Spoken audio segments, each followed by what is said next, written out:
విగ్రహ ఆవిష్కరణ అయింది. అతిరథ మహారథులు రాష్ట్ర అధ్యక్షులు శ్రీ పివిఎన్ మాధవ్ గారు వేదిక వద్దకు వస్తూ ఉన్నారు.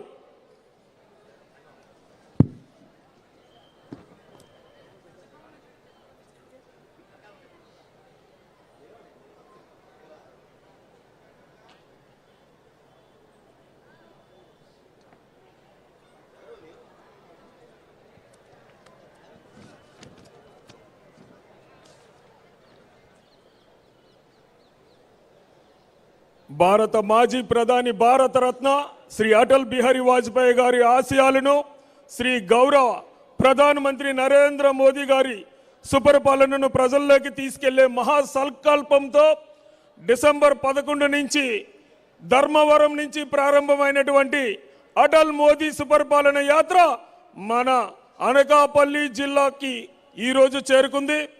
మరికొద్ది క్షణాల్లో మన యొక్క రాష్ట్ర అధ్యక్షులు అతిరథ మహారథులు మన అనకాపల్లి పార్లమెంటు సభ్యులైనటువంటి శ్రీ సీఎం రమేష్ గారు మరియు మన అనకాపల్లి శాసనసభ్యులు స్పీకర్ అయినటువంటి నర్సీపట్నం ఎమ్మెల్యే అయ్యన్న పాత్రుడు గారు మరియు మన హోమ్ మినిస్టర్ పాయికరావుపేట ఎమ్మెల్యే అయినటువంటి వంగలపూడి అనిత గారు, సత్యకుమార్ యాదవ్ గారు state health minister, Kolli Ravindra గారు, కొనతాల రామకృష్ణ గారు, బండారు సత్యనారాయణమూర్తి గారు, పెందుర్తి నియోజకవర్గ శాసనసభ్యులు శ్రీ పంచకర్ల రమేష్ బాబు గారు, కేఎస్ఎన్ రాజు గారు, సుందరపు విజయ్ కుమార్ గారు, వీరందరూ కూడా వేదికపైకి మరికొద్ది క్షణాల్లో వస్తా ఉన్నారు. మనం అందరం కలిపి కరతల ధ్వనులతో వారందరినీ కూడా ఆహ్వానం పలకాలని తెలియజేస్తూ ఉన్నాం. అలానే ఈ బహిరంగ సభకు తరలి వచ్చినటువంటి భారతీయ జనతా పార్టీ కుటుంబ సభ్యులకు, తెలుగుదేశం కుటుంబ సభ్యులకు, జనసేన కుటుంబ సభ్యులకు, ప్రతి ఒక్కరికి కూడా సోదరిమణులకు ప్రతి ఒక్కరికి పేరు పేరున అభినందనలు తెలియజేస్తా ఉన్నాం. నా హృదయపూర్వక నమస్కారాలు తెలియజేస్తా ఉన్నాం. అలానే ఈరోజు నా జీవితంలో అత్యంత గర్వకారణమైన రోజు. భారతరత్న శ్రీ అటల్ బిహారీ వాజ్పేయి గారి 100వ జయంతి వేడుకలు ఆయన పేరుతో కొనసాగుతున్నాయి.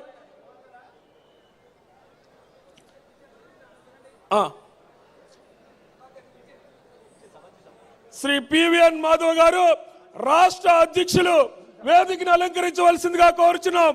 స్వాగతం, సుస్వాగతం.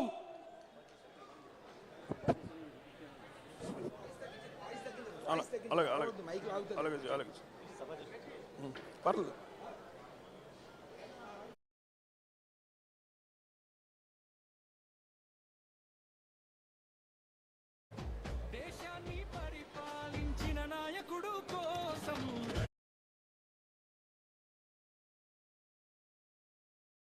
దయచేసి అక్కడ ప్రెస్ గ్యాలరీకి ముందు సీట్లు ఉంచడం జరిగింది. ప్రెస్ వాళ్ళందరికీ అక్కడ ముందు సీట్లు ఇచ్చి కొద్దిగా మనం వెనక్కి వెళ్తే వాళ్ళకి సహకరించాలి.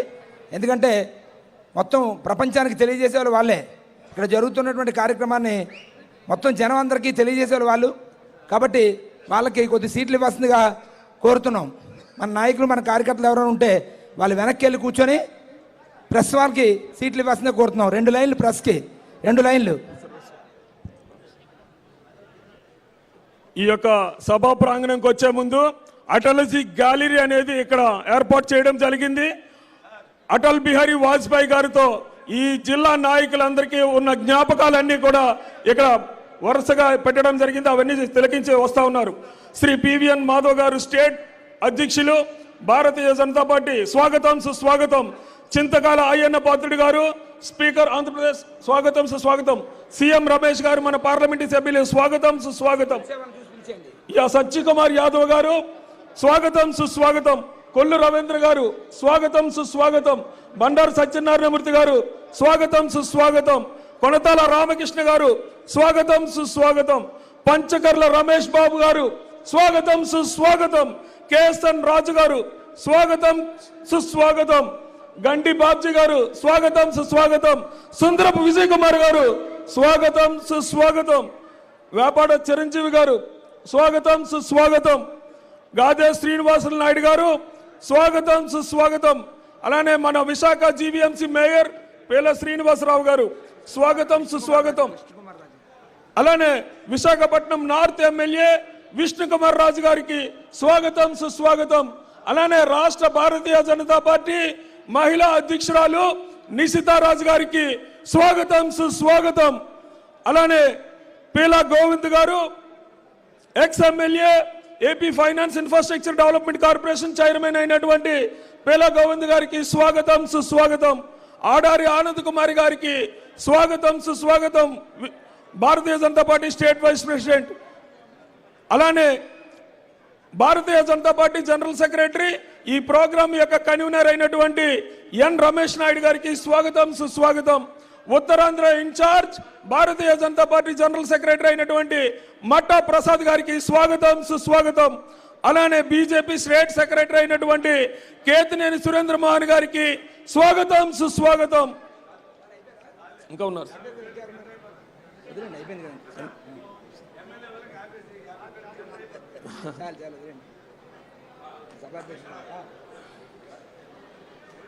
అలానే వేదిక మీద వచ్చినటువంటి అతిరథులు, ముఖ్య నాయకులు, ఎన్డీఏ కూటమి నాయకులందరికీ కూడా స్వాగతం సుస్వాగతం. ఈ యొక్క కార్యక్రమాన్ని ముందుకు నడిపించవలసిందిగా అనకాపల్లి జిల్లా అధ్యక్షులైనటువంటి దోరపరెడ్డి పరమేశ్వరరావు గారిని సవినయంగా కోరుచున్నాం. ధన్యవాదాలు. అందరికీ నమస్కారం. ముందుగా భారత్ మాతకి వాజ్పేయి గారికి పుష్పాలతో అతిథులందరినీ కూడా పూజ చేయవలసిందిగా కోరుతున్నాం. పుష్పాంజలి ఘటించవలసిందిగా కోరు.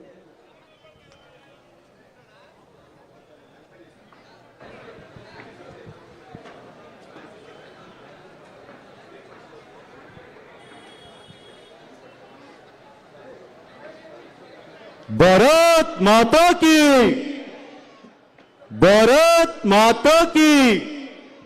జోహార్ వాజ్పేయి గారు, జోహార్ వాజ్పేయి గారు, జోహార్ జోహార్, జోహార్ వాజ్పేయి గారు, జోహార్ జోహార్. భారత్ మాతా కీ, జై, భారత్ మాతా కీ.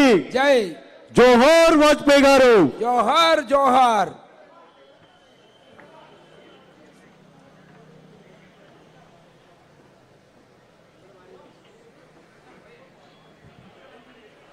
బా మైక్ రెడీగా ఉందా? వందే మాత్రం. సాయి వందే మాత్రం. ఒక నిమిషం చెప్తాను. ఒక నిమిషం.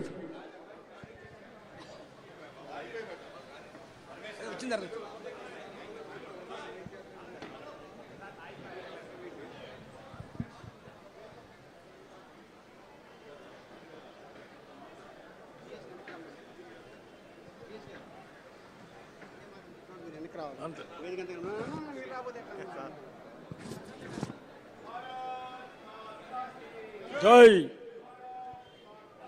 జై జోహార్, జోహార్ జోహార్. జోహార్ వాజ్పేయి గారికి, జోహార్ జోహార్. భారత్ మాతా కీ. జై.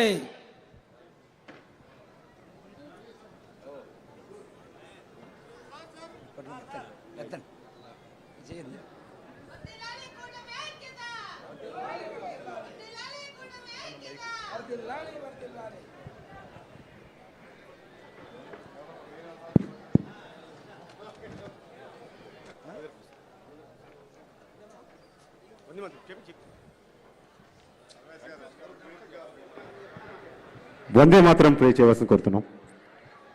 వందే మాత్రం గీతం అందరూ లేచి నించుందాం. దయచేసి ప్రేక్షకులు కూడా అందరూ లేచి నించోవాలి. వందే మాతరం సుజలాం సుఫలాం మలయజ శీతలాం శస్య శ్యామలాం మాతరం వందే మాతరం శుభ్రజ్యోత్స్నాం పులకితయామినీ కుసుమిత ద్రుమదల శోభినీ సుహాసినీ సుమధుర सुखदां वरदां मातरं वन्दे मातरम् कोटि कोटि कण्ठ कल कल निनाद करले कोटि कोटि भुजै धृत कर करवाले अबला केनु मारत बोले बहुबल धारिणी नमामि तारिणी विपुदल वारिणी मातरं वन्दे मातरम् तुमि विद्या तुमि धर्म तुमि रिधि तुमि मर्मा त्वं हि प्राणाः शरीरे बाहुते तुमि मा शक्ति हृदये तुमि मा भक्ति তোমার প্রতিমা গড়ি মন্দিরে মন্দিরে वन्दे मातरम्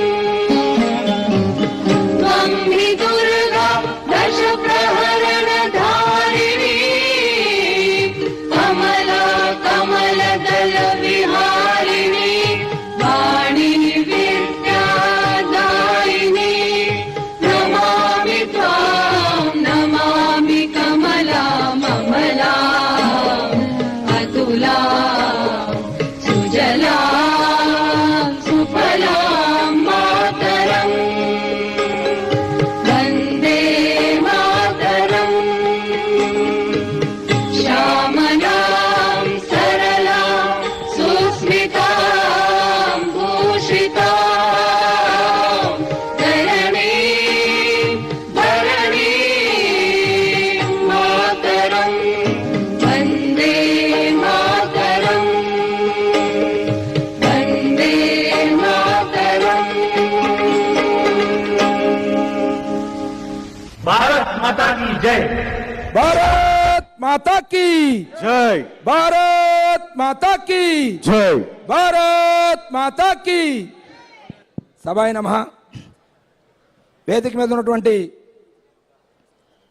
భారతీయ జనతా పార్టీ రాష్ట్ర రథసారథి ఈ యొక్క అటల్ మోడీ సుపరిపాలన యాత్రకి రూపకల్పన చేసి ఈ రాష్ట్రంలో ఉన్నటువంటి అన్ని జిల్లాలలో కూటమి పార్టీల యొక్క సహకారంతో మన యొక్క భారతరత్న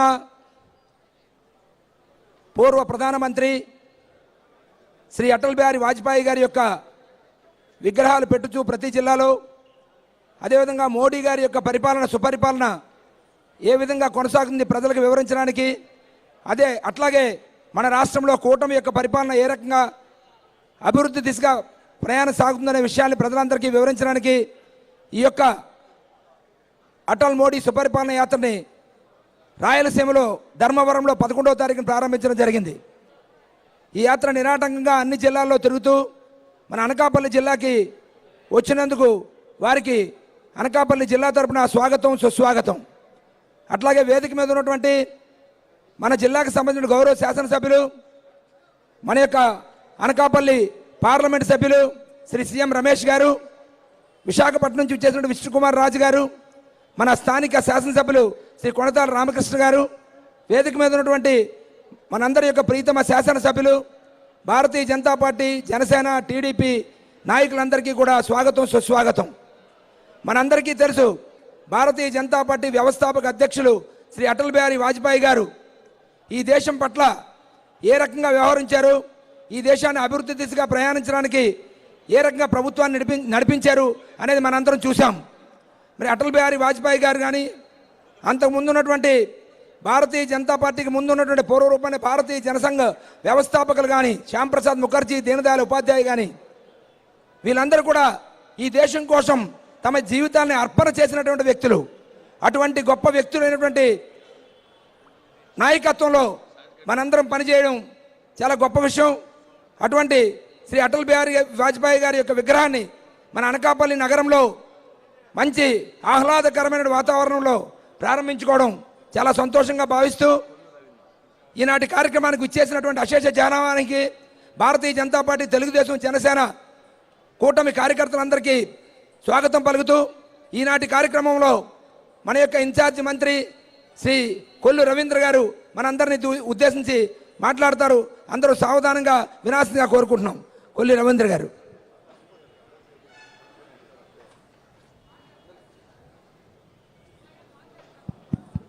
అందరికీ నమస్కారం.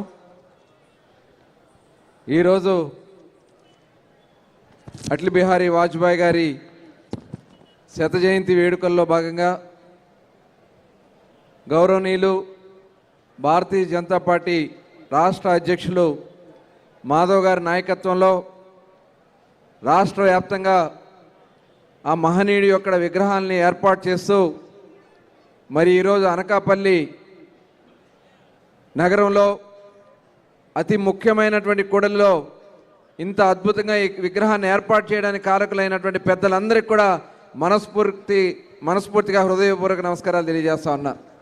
వేదికను అలంకరించినటువంటి పెద్దలందరికీ, ఈ కార్యక్రమానికి విచ్చేసినటువంటి కూటమి నాయకులకి, కార్యకర్తలకి అందరూ కూడా పేరు పేరున నమస్కారాలు. చాలా సంతోషం. ఎందుకంటే ఒక మహనీయుడు దేశం కోసం, ఈ దేశంలో పేదవారి కోసం పార్లమెంట్లో గలమెత్తి మాట్లాడినటువంటి వ్యక్తి. తనదైనటువంటి శైలిలో పేదవాడి కష్టాన్ని, భారతీయుల యొక్క లక్ష్యాన్ని ఎప్పటికప్పుడు గుర్తు చేస్తూ దాదాపు 10 సార్లు పార్లమెంట్ సభ్యులుగా, రాజ్యసభ సభ్యులుగా కూడా పనిచేసినటువంటి ఒక గొప్ప నాయకులు. మరి వారి స్ఫూర్తి మన రాష్ట్రంలో కూడా ఉంది. ఎందుకంటే ఆనాడు స్వర్గీయ అన్న నందమూరి తారక రామారావు గారు తెలుగుదేశం పార్టీని స్థాపించి ఒక ప్రాంతీయ పార్టీగా ఆంధ్ర రాష్ట్రంలో పేదవారి కోసం చేసినటువంటి పోరాటంలో ఆయనకి ఎప్పుడు ఎక్కడ కష్టాలు వచ్చినా కూడా అండగా నిలబడినటువంటి వ్యక్తి వాజ్పేయి గారు. అలాగే నేషనల్ ఫ్రంట్ చైర్మన్గా మరి అన్న నందమూరి తారక రామారావు గారి నాయకత్వంలో మరి ఆ రోజున కాంగ్రెస్ ఏతర ప్రభుత్వాన్ని ఏర్పాటు చేయడంలో కూడా కీలక పాత్ర పోషించినటువంటి సందర్భాలు. మరి ఈ సందర్భంగా అటువంటి మహానాయకుడు మరి నారా చంద్రబాబు నాయుడు గారికి కూడా చాలా అండదండలుగా ఉండి ఈ రాష్ట్రానికి కావాల్సినటువంటి 1994 నుంచి 2004 వరకు మరి ఆ రోజున ఫుడ్ ఫర్ వర్క్ కానీ, అలాగే ఇవాళ నేషనల్ హైవే సంస్కరణలు కానీ, టెలిఫోన్ సంస్కరణలు కానీ తీసుకొచ్చి భారతదేశాన్ని వాళ్ళ ప్రపంచంతో పోటీ పడే విధంగా చేసినటువంటి వ్యక్తి వాజ్పేయి గారని ఈ సందర్భంగా తెలియజేస్తూ, అటువంటి మహనీయుడిని మనందరం కూడా స్మరించుకోవాల్సినటువంటి అవసరం ఉంది. మన తెలుగువారి ఉన్నతి కోసం పాటుపడినటువంటి వ్యక్తి వాజ్పేయి గారు. అటువంటి వాజ్పేయి గారి విగ్రహాన్ని ఏర్పాటులో కీలక పాత్ర పోషిస్తూ ఇవాళ బస్సు యాత్ర చేస్తూ రాష్ట్రం అంతా తిరుగుతున్నటువంటి మాధవ్ గారికి మరొకసారి అభినందనలు తెలియజేసుకుంటూ, మరి చివరిగా రేపు వాజ్పేయి గారి 25వ తారీఖున శత జయంతోత్సవం గౌరవ ముఖ్యమంత్రి గారి చేతుల మీదుగా అమరావతి నగరంలో వాజ్పేయి గారి విగ్రహాన్ని 25వ తారీఖున ఆవిష్కరించబోతున్నామని కూడా ఈ సందర్భంగా తెలియజేసుకుంటూ మరొకసారి ఈ కార్యక్రమంలో పాల్గొనే అవకాశం కల్పించినందుకు మాధవ్ గారికి, వేదికను అలంకరించిన ఎంపీ రమేష్ గారికి, అదేవిధంగా స్థానిక శాసన రామకృష్ణ గారికి అందరూ కూడా మనస్ఫూర్తిగా అభినందన తెలియజేసుకుంటూ సెలవు తీసుకుంటా ఉన్నాను. జై హింద్, భారత్ మాతాకి.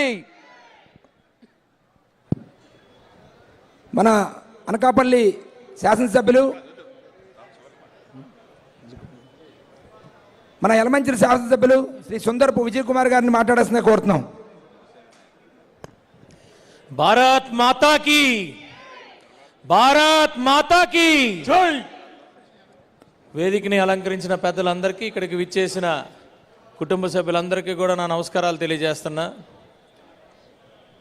వాస్తవానికి ఎంతో అదృష్టం చేసుకుంటే కానీ ఇలాంటి ఒక కార్యక్రమంలో మరి పాల్గొనే అదృష్టం దొరకదు. ఇక్కడ ఈ వేదిక పైన 2 ఫోటోలు ఉన్నాయి. ఒకటి భారత మాత ఫోటో, 2 వాజ్పేయి గారి చిత్రపటం, 2 ఉన్నాయి. రెండాట్లకి డిఫరెన్స్ అయితే నాకు కనపడలేదు. భారతమాత మనకి ఎంత మనందరి కోసం ఎంత ఇంపార్టెంటో మన భారత ప్రజలకు అందరికీ, అలాగే వాజ్పేయి గారు కూడా చిన్నప్పటి నుంచి కూడా వాజ్పేయి గారిని చూస్తూ మోటివేట్ అవుతూ ఈరోజు ఇక్కడి వరకు వచ్చాం. అలాంటి వాళ్ళు అనేక మంది భారతదేశంలో ఉన్నారు. ఒక గొప్ప లీడర్, మహానుభావుడు. ఆయన గురించి చెప్పుకుంటే వేదిక సరిపోదు, చెప్పడానికి చాలామంది ఉన్నారు. కానీ ఒక్క విషయం అయితే చెప్తున్నా, మాధవ్ గారికి అలాగే భారతీయ జనతా పార్టీ ఆంధ్రప్రదేశ్ శాఖ మొత్తం అందరికీ కూడా ధన్యవాదాలు తెలియజేస్తున్నా. అనకాపల్లి జిల్లాలో జిల్లా ఏర్పడిన తర్వాత అనకాపల్లి ముఖ్య కూడలైన ఇక్కడ వాజ్పేయి గారి విగ్రహం పెట్టడం, రేపటి తరాలకి ఈయనెవరు అంటే డెఫినెట్గా వాజ్పేయి గారు లాంటి మహానేతలు ఈ దేశానికి తయారవ్వడానికి ఒక విగ్రహం మరి దోహదపడుతుంది. అదైతే ఎట్టి పరిస్థితుల్లో నేనైతే చాలా గట్టిగా నమ్ముతున్నాను. ఎక్కువ సమయం తీసుకోను. ఎవరికైనా వాజ్పేయి గారి గురించి తెలియకపోతే ఈ భారతదేశంలో పుట్టి భారతీయుడిగా పుట్టి దయచేసి వాజ్పేయి గారి గురించి తెలుసుకోండి. ఈరోజు మనం ఈ స్థాయిలో ఈ దేశం ఇలా ఉంది అంటే కారణం మరి వాజ్పేయి గారు అనేది మీ అందరికీ తెలియజేసుకుంటూ, జోహార్ అటల్ జీ, జోహార్ అటల్ జీ, జోహార్ జోహార్. జై హింద్. ధన్యవాదాలు తెలియజేసుకుంటూ శ్రీ కేఎస్ఎన్ఎస్ రాజు గారు, చోడవరం ఎమ్మెల్యే, వారిని మాట్లాడాల్సిందే కోరుతున్నాం. సభాధ్యక్షులు పరమేశ్వరరావు గారికి, వేది మీద పెద్దలకి, పాల్గొన్న పెద్దలందరికీ నా హృదయపూర్వక నమస్కారాలు తెలియజేసుకుంటూ, నీతికి నిజాయితీకి నిస్వార్థానికి మారుపేరైన అటల్ బిహారీ వాజ్పేయి గారి విగ్రహం ఈ కూడలిలో నెలకొల్పడం ప్రతి ఒక్కరికి ఒక స్ఫూర్తిదాయకం అని తెలియజేసుకుంటూ, వారికి ఎక్కడున్నా కూడా వారి ఆత్మ శాంతించాలని కోరుకుంటూ సెలవు తీసుకుంటున్నాను.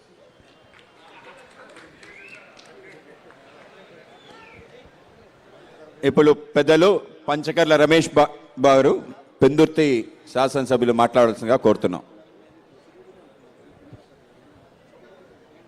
ఈనాటి అటల్ మోదీ సుపరిపాలనా యాత్ర కార్యక్రమానికి ముఖ్య అతిథులుగా విచ్చేసిన పెద్దలందరికీ, వేదిక మీద ఉన్న నాయకులకి, ఎవరైతే ఎన్డీఏ కూటమి నాయకులు ఉన్నారో వారందరికీ పేరు పేరున, వేదిక ముందున్నటువంటి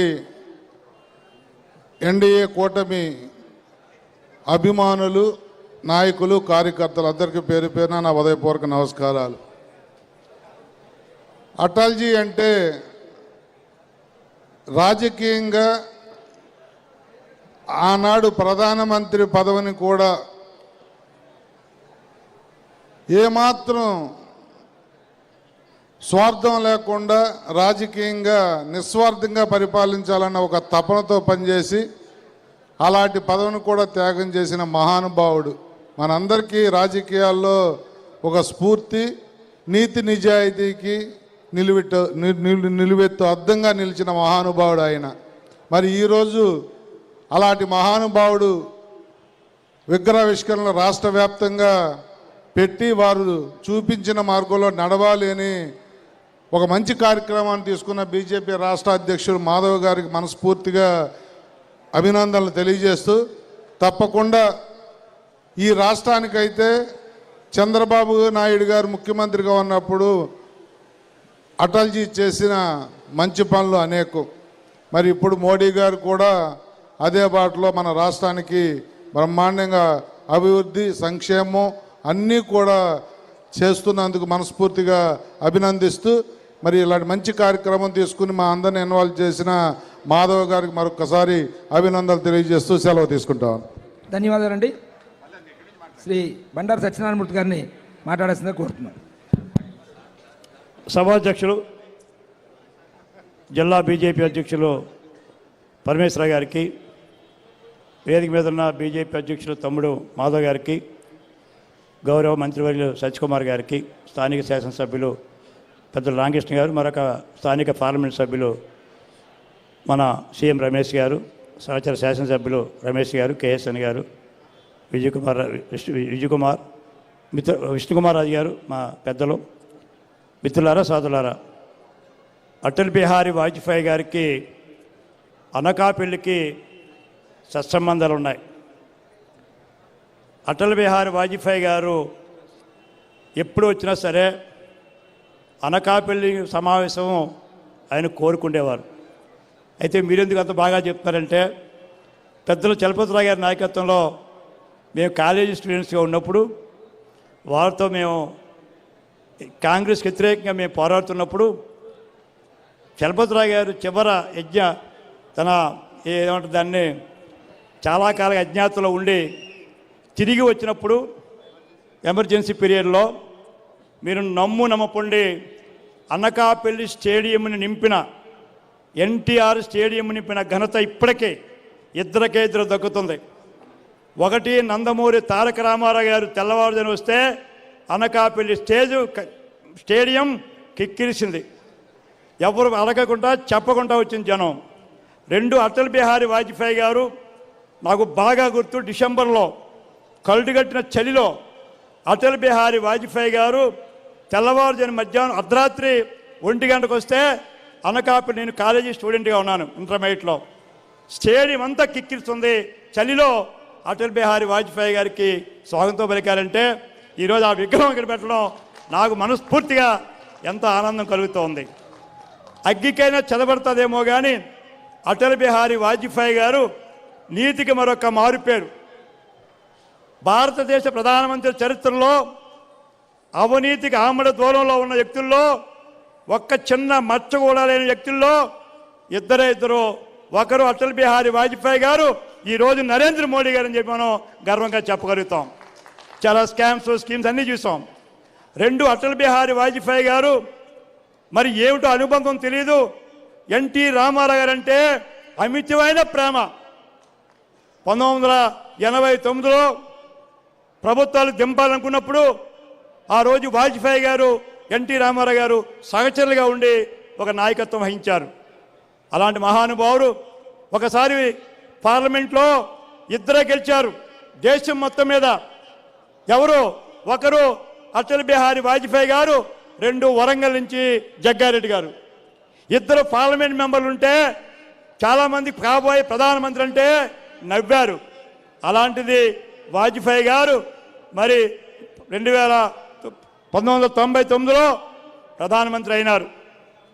అలాంటి మహానుభావుడు మరి అతను, నేను సత్యకుమార్ గారు అన్నారు, మాధవ్ గారు, రమేష్ గారు అన్నారు, నేను కోరేది ఒకటే, అటల్ బిహారీ వాజ్పేయి గారు పార్లమెంట్లో మాట్లాడినటువంటి చమత్కారాలు అవి నిజంగా అవి ఇప్పటికైనా మనం చూడగలిగినా, చదవగలిగినా, వినగలిగినా ఆ మహానుభావుడు చెప్పిన చమత్కారం అది కవిత్వలో చెప్పినవి ఈనాటి తరానికి కావాలి.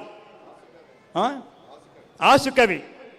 నా అదృష్టం ఏంటంటే నా జీవితం ధన్యం ఎన్టీ రామారావు దేవల్ల, చంద్రబాబు నాయుడు దేవల్ల.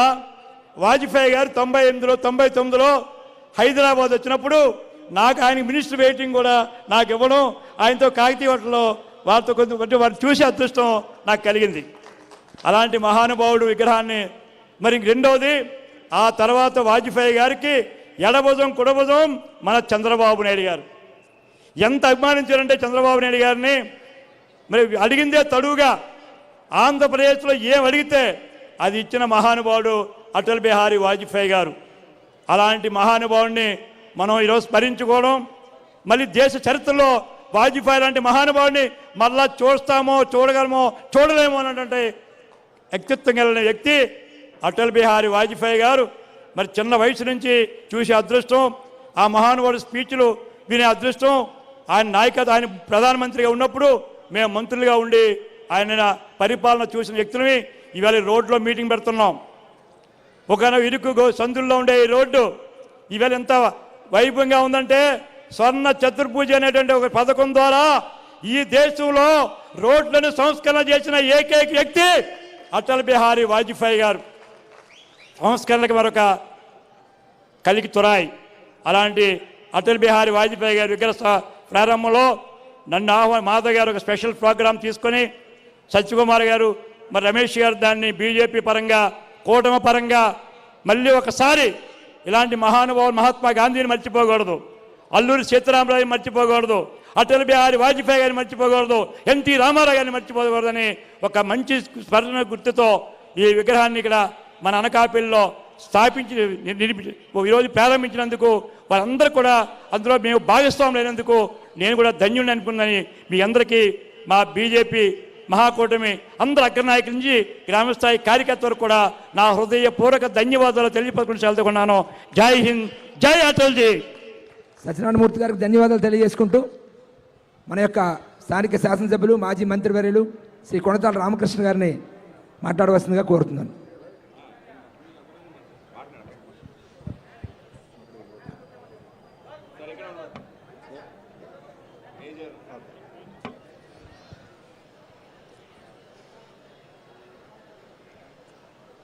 అటల్ బిహారీ వాజ్పేయి మరియు మోడీ గారి సుపరిపాలన యాత్ర అని చెప్పి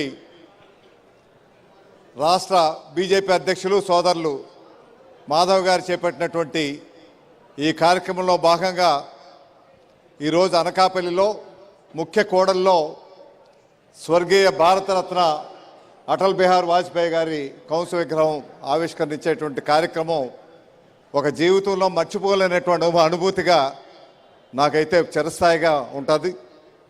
ఈ వేదిక అలంకించినటువంటి పెద్దలందరికీ నా హృదయపూర్వక అభినందనలు తెలియపరుస్తూ ఎక్కువ టైం తీసుకోదలుచుకోలేదు, కానీ నేను అనుకున్నటువంటి ఒక కోరిక అయితే నెరవేరింది ఈ రోజున వాజ్పేయి గారి విగ్రహ ప్రతిష్టాపన ద్వారా. ఎందుకంటే వాజ్పేయి గారితో అపారమైనటువంటి అనుభవం ఉన్నది. నా అదృష్టం ఏంటంటే రాజకీయ జీవితంలో అటు పివి నరసింహారావు గారు ప్రధానిగా, అటల్ బిహారీ వాజ్పేయి గారు ప్రతిపక్ష నాయకుడుగా, ఆయన పబ్లిక్ అకౌంట్స్ కమిటీ చైర్మన్గా ఉంటే నేను ఆ కమిటీలో సభ్యుడిగా ఆయన దగ్గర పనిచేసేటువంటి అవకాశం నాకు కలిగింది. అది మా అనుబంధం. అటువంటి మహా వ్యక్తి మనం చరిత్రలో చూడము. ఇటువంటి వ్యక్తిని జ్ఞాపకం పెట్టుకొని అటువంటి సచ్చేలమైనటువంటి రాజకీయ నాయకులు అరుదుగా కనిపిస్తున్నటువంటి ఈ తరంలో అటువంటి వ్యక్తికి గుర్తింపుగా ఈ కార్యక్రమాన్ని ఏర్పాటు చేయడం అన్నది బీజేపీ వారికి ఈ కార్యక్రమం తీసుకున్నందుకు వారందరికీ కూడా నా హృదయపూర్వక నమస్సుమాంజలు తెలియపరుస్తున్న. ప్రత్యేకించి అసలు ఈ సెంటర్కే ఒక పేరు పెట్టాలి, సముచితంగా ఉంటుంది అనుకున్నాం. ఒకటి వాజ్పేయి గారి కౌన్సిల్ విగ్రహం, రెండోది మరొక భారతరత్న మరొక దేశ ప్రధాని పివి నరసింహారావు గారి విగ్రహం కూడా రెండో ఐలాండ్లో పెట్టి భారతరత్న సర్కిల్ అని ఈ సర్కిల్కి నామకరణ చేయాలనేటువంటి ఆలోచనతో మొదలుపెట్టినటువంటి కార్యక్రమం ఎంత త్వరగా పూర్తవుతుందైతే అని అనుకోవట్లేదు. ఇవి మంచి పార్కుగా అభివృద్ధి పరిచేవి చిరస్థాయిగా ఇది జ్ఞాపకుండే విధంగా మా విజయ్ కుమార్ గారు కూడా చెప్పారు, బాగా డెవలప్ చేయించండి ఈ ప్రాంతాలని. ఇవి డెవలప్ చేసి చిరస్థాయిగా ఉండేటువంటి నాయకులుగా ఎంత గొప్ప వ్యక్తి అంటే ఆనాడు పండిట్ జవహర్లాల్ నెహ్రూ గారు ప్రధానిగా ఉన్నప్పుడు వాజ్పేయి గారు మొట్టమొదటిసారిగా ఎంపీగా గెలిచి పార్లమెంట్లో మాట్లాడాక అప్పుడు నెహ్రూ గారు ఒకే ఒక మాట అన్నారు, ఈ కుర్రాడు ఎవరో కానీ ఈ దేశానికి కాబోయేటువంటి ప్రధాని కాగలిగేటువంటి అర్హతలన్నీ ఉన్నాయని. అంటే చూడండి ఎంత దూరదృష్టితో ఆయన మాట్లాడేటువంటి మాటల్ని గ్రహించి అటువంటి ఆశీర్వాదం ఇచ్చారంటే అది సామాన్యమైనటువంటి విషయం కాదు. రెండోది ఏంటంటే పివి నరసింహారావు గారికి వాజ్పేయి గారికి ఉన్నటువంటి అనుబంధం. పివి నరసింహారావు గారు రెండోసారి కూడా ప్రధాని అయ్యేటువంటి అవకాశం ఉండి ప్రతిపక్ష పార్టీలన్నీ కూడా మద్దతు ఇచ్చినప్పటికీ దురదృష్టవశాత్తు కాంగ్రెసే మద్దతు ఇవ్వకుండా అడ్డుపెట్టారు. ఆయన చక్రం తిప్పప్పుడు ఈయన కాకపోతే వాజ్పేయి గారు ఈ దేశానికి ప్రధాని అయ్యే అర్హత ఉంది, ఆయన అవ్వాలనేసి కోరుకున్నటువంటి వ్యక్తిగా ఆ రోజున వాజ్పేయి గారు ప్రధాని కావడం జరిగింది. మనం ఒక ఓటుతో ఓడిపోయారనుకున్నాం, కానీ ఆ ఒక్క ఓటుతో ఓడిపోయినటువంటి కార్యక్రమాన్ని ఈ దేశానికి శాశ్వతంగా బీజేపీ దేశాన్ని వెళ్ళేటువంటి కార్యక్రమానికి పునాది వేసినటువంటి వ్యక్తి అటల్ బిహారీ వాజ్పేయి గారు. ఈరోజు అదే బాటలో మోడీ గారు ఈరోజు కార్యక్రమాలు తీసుకువెళ్తూ ఈ దేశాన్ని పరిగెట్టించడమే కాకుండా 2047కి ప్రపంచ దేశాల్లో నెంబర్ 1 దేశంగా తీసుకెళ్లేటువంటి ప్రక్రియలో ఈ రాష్ట్రాన్ని కూడా దేశంలో నెంబర్ 1 రాష్ట్రంగా తీసుకెళ్లే కార్యక్రమాన్ని రూపొందించడంలో కూడా వారి సంపూర్ణ సహాయ సహకారాలు ఉన్నాయి. అధోగతి పాలైనటువంటి ఈ రాష్ట్రాన్ని అనుభవశాలైనటువంటి చంద్రబాబు నాయుడు గారి నాయకత్వంలో, పవన్ కళ్యాణ్ గారి సారథ్యంలో ఈ రాష్ట్రాన్ని పరుగులెట్టిస్తూ లక్షలాది కోట్ల రూపాయల పెట్టుబడులు ఈ రాష్ట్రానికి వచ్చే విధంగా సహకరిస్తున్నటువంటి మోడీ గారికి, మా కూటమి నాయకులకు అందరికీ మేమంతా అంటూ ఉంటాం పెద్దలంటే మాకు, ఎందుకంటే ఈ పెద్దలు ఉంటేనే మేము నడిపించగలుగుతాం రాష్ట్రాన్ని ముందుకి. అటువంటి ఆశీస్సులు ఉన్నాయి కాబట్టే ఈ రాష్ట్రం ముందుకు వెళ్తూ ఉంది. గూగుల్ లాంటి కంపెనీ 1,30,000 కోట్ల రూపాయలతో విశాఖపట్నం వస్తుందంటే మీదన మోడీ గారు ఆశీస్సులు ఉన్నాయి కాబట్టే ఈ కార్యక్రమం జరిగే ప్రక్రియ జరిగింది. ఇటువంటి మంచి కార్యక్రమం త్వరలోనే పివి నరసింహారావు గారి విగ్రహం కూడా 2 ఐలాండ్లో పెట్టి ఈ సర్కిల్కి భారతరత్న సర్కిల్ అనే కార్యక్రమాన్ని ఏర్పాటు చేసే కార్యక్రమం త్వరలోనే చేయడానికి మీ అందరూ కూడా ఆశీర్వదించాలని కోరుకుంటూ ఈ అవకాశం ఇచ్చిన బీజేపీ మా కూటమి నాయకులందరికీ కూడా మరొకసారి నా హృదయపూర్వక అభినందనలు. శ్రీ కొనతాల రామకృష్ణ గారికి ధన్యవాదాలు తెలియజేసుకుంటూ, మరి మన అనకాపల్లి మాజీ శాసనసభ్యులు, మాజీ మంత్రివర్యులు, గౌరవనీయులు శ్రీ దాడి వీరభద్రరావు గారిని ఈ యొక్క సభను ఉద్దేశించి మాట్లాడవలసిందిగా కోరుకుంటున్నాను. సభకు నమస్కారం.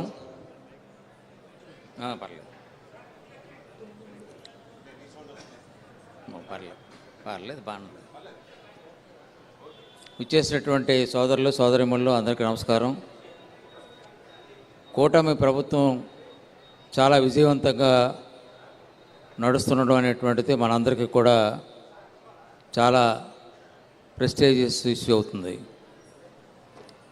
గతంలో కూడా ఎన్నడూ కూడా ఇటువంటి కార్యక్రమాలు చేపట్టేటువంటి పరిస్థితి లేని పరిస్థితిలో కూడా ఈవేళ మోడీ సారథ్యంలో ఈ కూటమి ప్రభుత్వం అనేది చంద్రబాబు నాయుడు గారితో అలాగే పవన్ కళ్యాణ్ గారితో కలిసి ఆ భారతదేశం మొత్తం మీదే ఈ అనేక అభివృద్ధి కార్యక్రమాలని జరపడం జరుగుతుంది. కేంద్ర ప్రభుత్వం సంక్షేమ పథకాలకు కూడా ప్రత్యేకమైనటువంటి ప్రాధాన్యత ఇవ్వడం అనేటువంటిది మనం గమనిస్తూనే ఉన్నాం. ఇకపోతే ఈవేళ బీజేపీ పెద్దలు ఒక మంత్రి గారు అలాగే ఎంపీ గారు రమేష్ గారు వీరంతా కూడా ఇక్కడ వాజ్పేయి గారి తాలూకు విగ్రహాన్ని ఆవిష్కరించేటువంటి కార్యక్రమాన్ని చేపట్టినందుకు వారికి నా ప్రత్యేకమైనటువంటి అభినందనలు తెలియపరుస్తున్నాను. వాజ్పేయి గారి గురించి వేరే ప్రత్యేకంగా చెప్పాల్సినటువంటి అవసరం లేదు. చాలా చాలా సామరస్యంగా చతురతగా రాజ్యసభలో అయినటువంటి పార్లమెంట్లో మాట్లాడేటువంటి పరిస్థితి ఉండడం అనేటువంటిది జరుగుతుంది. అంటే అనేక రకాలుగా మరి ప్రభుత్వాన్ని వ్యతిరేకిస్తూ ఆయన అనేక స్పీచెస్ను మరి ఇచ్చేటువంటి పరిస్థితుల్లో ఆకర్షణీయమైనటువంటి స్పీచెస్ ఇవ్వడం జరిగింది. ఇలాగ అనకాపల్లిలో కూడా మరి పెద్దలు పివి చలపతిరావు గారి తాలూకు సారథ్యంలో మున్సిపల్ గ్రౌండ్లో వాజ్పేయి గారి తాలూకు పబ్లిక్ మీటింగ్ జరపడం అనేటువంటి జరిగింది. ఇక్కడ అక్కడ ఉన్నటువంటి ఆ రోజు కార్యక్రమం అయిపోయిన తర్వాత డిన్నర్ కార్యక్రమం ఎవరు చేయాలంటే మరి చలపతిరావు గారు ఇక్కడ కొనతాల జగప్రసంగ్ గారి అబ్బాయి శివాజీ గారి ఇంటి దగ్గర పెడదామని చెప్పి ఆయన చెప్పడం జరిగింది. వెంటనే అక్కడికి మేము వెళ్ళి ఈ ఆర్గనైజేషన్ అంతా కూడా చేపట్టడం జరిగింది. అక్కడ సుమారుగా 2 గంటల సేపు వాజ్పేయి గారు మా దగ్గర కూర్చొని ముచ్చటించడం అనేటువంటి జరిగింది. ఆ విధంగా ప్రజలతో మమేకమయ్యేటువంటి పరిస్థితిలో మరి ఆయన ప్రవర్తించడం జరిగింది. ఈవేళ మరి మాధవ్ సారథ్యంలో ఈ రాష్ట్రం కూడా బీజేపీ చాలా ప్రముఖమైనటువంటి పాత్ర వహిస్తుందని ఆశిస్తూ మరొకసారి బీజేపీ కార్యకర్తలందరికీ కూడా నా ప్రత్యేకమైనటువంటి శుభాకాంక్షలు తెలియపరుస్తున్నాను. నమస్కారం. శ్రీ దాడి వీరభద్రరావు గారికి ధన్యవాదాలు తెలియజేసుకుంటూ, మనందరి యొక్క ప్రీతమ నేత భారతీయ జనతా పార్టీ పార్లమెంట్ సభ్యులు, అనకాపల్లి పార్లమెంట్ సభ్యులు గౌరవనీయులు శ్రీ సీఎం రమేష్ గారిని ఈ సభను ఉద్దేశించి ప్రసంగించవలసిందిగా కోరుతున్నాం. ఈరోజు వాజ్పేయి గారి విగ్రహావిష్కరణ సందర్భంగా మాధవ్ గారు మన ఆంధ్రప్రదేశ్ అధ్యక్షులు తీసుకున్న చొరవకి, అలాగే వారితో పాటు సత్య గారు కూడా రాష్ట్రం అంతా కూడా ఈ కార్యక్రమాన్ని విజయవంతంగా చేసిన దానికి వారికి, వేదిక పైన ఉన్న మన అనకాపల్లి శాసనసభ్యులు కొంతాల రామకృష్ణ గారు, అలాగే పెద్దలు దాడి వీరభద్రరావు గారు, శాసనసభ్యులు బండారు సత్యనారాయణ గారు, విష్ణుకుమార్ రాజు గారు, పంచకర్ల రమేష్ గారు, కేఎస్ఎన్ రాజు గారు, మన బీజేపీ నాయకులు, ఇక్కడికి వచ్చిన కార్యకర్తలు, మీడియా మిత్రులకు అందరికీ కూడా పేరు పేరున ధన్యవాదాలు. ఈరోజు అనకాపల్లిలో మంచి వాతావరణంలో ఈ కార్యక్రమాన్ని బ్రహ్మాండంగా చేసుకొని దీనికి సహకరించిన నాయకులకి అందరికీ పేరు పేరున, ఎందుకంటే చాలా తక్కువ కాలంలో ఈ ఏర్పాట్లు చేసి విగ్రహాన్ని స్థాపించిన ఈ టీం అయితే ఎవరైతే అంతా ఉన్నారో, చిన్నారావు, సురేంద్ర, వీళ్ళందరికీ కూడా ప్రతి ఒక్కరికి పేరు పేరున ధన్యవాదాలు. ముఖ్యంగా ఎందుకంటే మొత్తం ధర్మవరంలో స్టార్ట్ అయిపోయి ఈరోజు ప్రతి జిల్లా హెడ్ క్వార్టర్లో కూడా ఇది చేస్తున్నారు.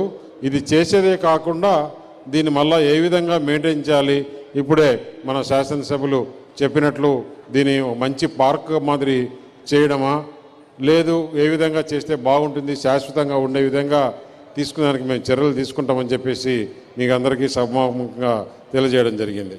అలాగే వాజ్పేయి గారి గురించి కూడా మనం కొంచెం మాట్లాడుకోవాలి. ఎందుకంటే దేశం కోసం జీవిత సర్వస్వాన్ని త్యాగం చేసిన మహా గొప్పి మన వాజ్పేయి గారు. కళాశాల జీవితంలో ఆయన నిక్నేమ్ అతుల్ గురు. అరుణ్ జైట్లీ మాటల్లో అయితే Atal ji, the gentle giant. Venkaiah Naidu గారు వికాస్ పురుష్ అని పిలిచేవారు. మాజీ ప్రధాని మన్మోహన్ సింగ్ గారు భీష్మ పితామహ అని పొగిడేవారు. వాజ్పేయి ప్రధాని కావడం మన దేశం, ముఖ్యంగా మన ఆంధ్రప్రదేశ్ అదృష్టం. కార్యకర్త స్థాయి నుండి అంచెలంచెలుగా దేశ ప్రధాన పీఠాన్ని అధిరోహించిన మహా గొప్ప వ్యక్తి. 1996లో 13 రోజుల పాటు దేశ ప్రధానిగా బాధ్యతలు చేపట్టి ఒక్క ఓటు కొనడానికి కూడా ఇష్టపడక చివరికి ప్రధాన పదవికే రాజీనామా చేసిన నీతివంతుడు, మార్గదర్శి ఆయన. ఇతర పార్టీల నుండి ఒక్క అభ్యర్థిని ప్రలోభ పెట్టినా ఆ రోజు అవిశ్వాస తీర్మానంలో గట్టెక్కేవారు. ఆ రోజు ఆయన 3 గంటల పాటు పార్లమెంట్లో చేసిన ప్రసంగం చారిత్రాత్మకం. ఎందుకంటే ఆ ప్రసంగం ఆ రోజు నేను గ్యాలరీలో నుంచి కూడా మొత్తం విని చూడడం జరిగింది. 1998 2004 వరకు పదవీ కాలం ఆయన దేశ ప్రధానిగా కీర్తి ప్రతిష్టలు గడించారు. ఆయన వ్యక్తిత్వం, నీతి, నిజాయితీ, దార్శనికత, నిష్కలత హృదయ ప్రపంచ రాజకీయ నాయకుల్ని అందరికీ ఆశ్చర్యం వేసింది. ఇలా చెప్పుకుంటూ పోతే వాజ్పేయి గారు మన ఆంధ్రప్రదేశ్కి ఆ రోజుల్లో మైక్రోసాఫ్ట్ తీసుకురావడం కానీ, లేకుంటే ఈ గోల్డెన్ ట్రయాంగిల్ ఏదైతే రోడ్లు ఉన్నాయో ఆ రోడ్లను తీసుకురావడం, టెలికమ్యూనికేషన్ డీరెగ్యులరైజ్ చేయడం, చాలా స్కీములు, ఈ రోడ్స్ కానీ, గ్రామ సడక్ యోజన కానీ, సర్వశిక్ష అభియాన్ కానీ, ఇవన్నీ ఆయన కాలంలోనే చేశారు. కాబట్టి ఎప్పుడు కూడా భారతీయ జనతా పార్టీ ఆయనకి రుణపడి ఉంటుంది. మేమందరం కూడా ఆయన బాటలో నడిచేదానికి ప్రయత్నం చేస్తామని చెప్పేసి తెలియజేస్తూ ఈ అవకాశం ఇచ్చిన భారతీయ జనతా పార్టీ పెద్దలకి అందరికీ కూడా మరొక్కసారి ధన్యవాదాలు తెలియజేస్తాం. సీఎం రమేష్ గారికి ధన్యవాదాలు తెలియజేసుకుంటూ, మరి మన గౌరవ రాష్ట్ర మంత్రివర్యులు, ఆరోగ్య శాఖ మంత్రివర్యులు వారిని ఈ సభను ఉద్దేశించి మాట్లాడవలసిందిగా కోరుకుంటున్నాం. సత్యకుమార్ యాదవ్ గారిని ఈ సభను ఉద్దేశించి మాట్లాడవలసిందిగా కోరుకుంటున్నాం.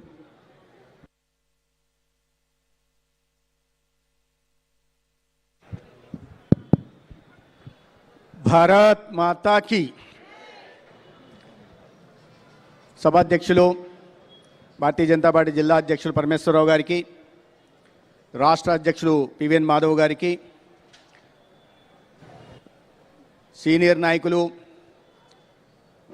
అనకాపల్లి గౌరవ శాసనసభ్యులు కొంతాల రామకృష్ణ గారికి, గౌరవ శాసనసభ్యులు బండారు సత్యనారాయణ మూర్తి గారికి, విజయకుమార్ గారికి, పంచకర్ల రమేష్ గారికి, దాడి వీరభద్రరావు గారికి, ముఖ్యంగా మా ప్రాంతవాసి ఇక్కడికి వచ్చి మీ అందరి ఆశీర్వాదంతో పార్లమెంటు సభ్యులుగా ఎన్నికై ఒక ప్రజారంజకంగా తన బాధ్యత నిర్వహిస్తున్న సీఎం రమేష్ గారికి, గౌరవ శాసనసభ్యులు విష్ణుకుమార్ రాజు గారికి, వేదిక మీద ఉన్న ఇతర పెద్దలకి, తెలుగుదేశం, జనసేన, భారతీయ జనతా పార్టీ నాయకులకి, కార్యకర్తలకి అందరికీ నమస్కారం. సమయాభావం, మాధవ్ గారు కూడా మాట్లాడాలి. చాలా ముందు వక్తలు అటల్ బిహారీ వాజ్పేయి గారి వ్యక్తిత్వం గురించి, వారి గొప్పతనం గురించి, ఈ దేశానికి వారు అందించిన సేవల గురించి చెప్పడం జరిగింది. ఆయన ఒక స్ఫూర్తిదాత, అభివృద్ధి ప్రదాత, అతి సాధారణ దిగువ మధ్య తరగతి కుటుంబంలో పుట్టి అసాధారణ స్థాయికి చేరిన అసామాన్య నాయకుడు. పార్టీలకు అతీతంగా, ప్రాంతాలకు అతీతంగా, వర్ణాలకు అతీతంగా, వర్గాలకు అతీతంగా, వయసుకు అతీతంగా, చివరికి భావజాలాలకు అతీతంగా కూడా అందరి మన్ననలను పొందిన అభిమాన నాయకుడు అటల్ బిహారీ వాజ్పేయి గారు. 10 సార్లు లోక్సభ సభ్యుడిగా, 2 సార్లు రాజ్యసభ సభ్యుడిగా, 3 సంవత్సరాలు కేంద్ర మంత్రిగా, 3 సార్లు ఈ దేశానికి ప్రధానమంత్రిగా ఉన్నప్పటికీ ఒక్కటంటే ఒక అవినీతి ఆరోపణ లేకుండా, అవినీతి మకిలీ లేకుండా ఒక నిష్కలంక చరిత్ర కలిగిన వాడు అటల్ బిహారీ వాజ్పేయి గారు. ఆయన ప్రధానమంత్రిగా దిగిపోయిన తర్వాత ఆయన వెంట తీసుకెళ్లడానికి సామాను కొన్ని పెట్టెల సామాను మాత్రమే ఉంది, కానీ ఆస్తులు లేవు, కుటుంబ సభ్యులకు దోచి పెట్టడం లేదు. అటువంటి హిమాలయాల కన్నా పెద్ద వ్యక్తిత్వం, ఎత్తైన వ్యక్తిత్వం కలిగిన వ్యక్తి అటల్ బిహారీ వాజ్పేయి గారు అనే విషయం నేను చెప్పాలి.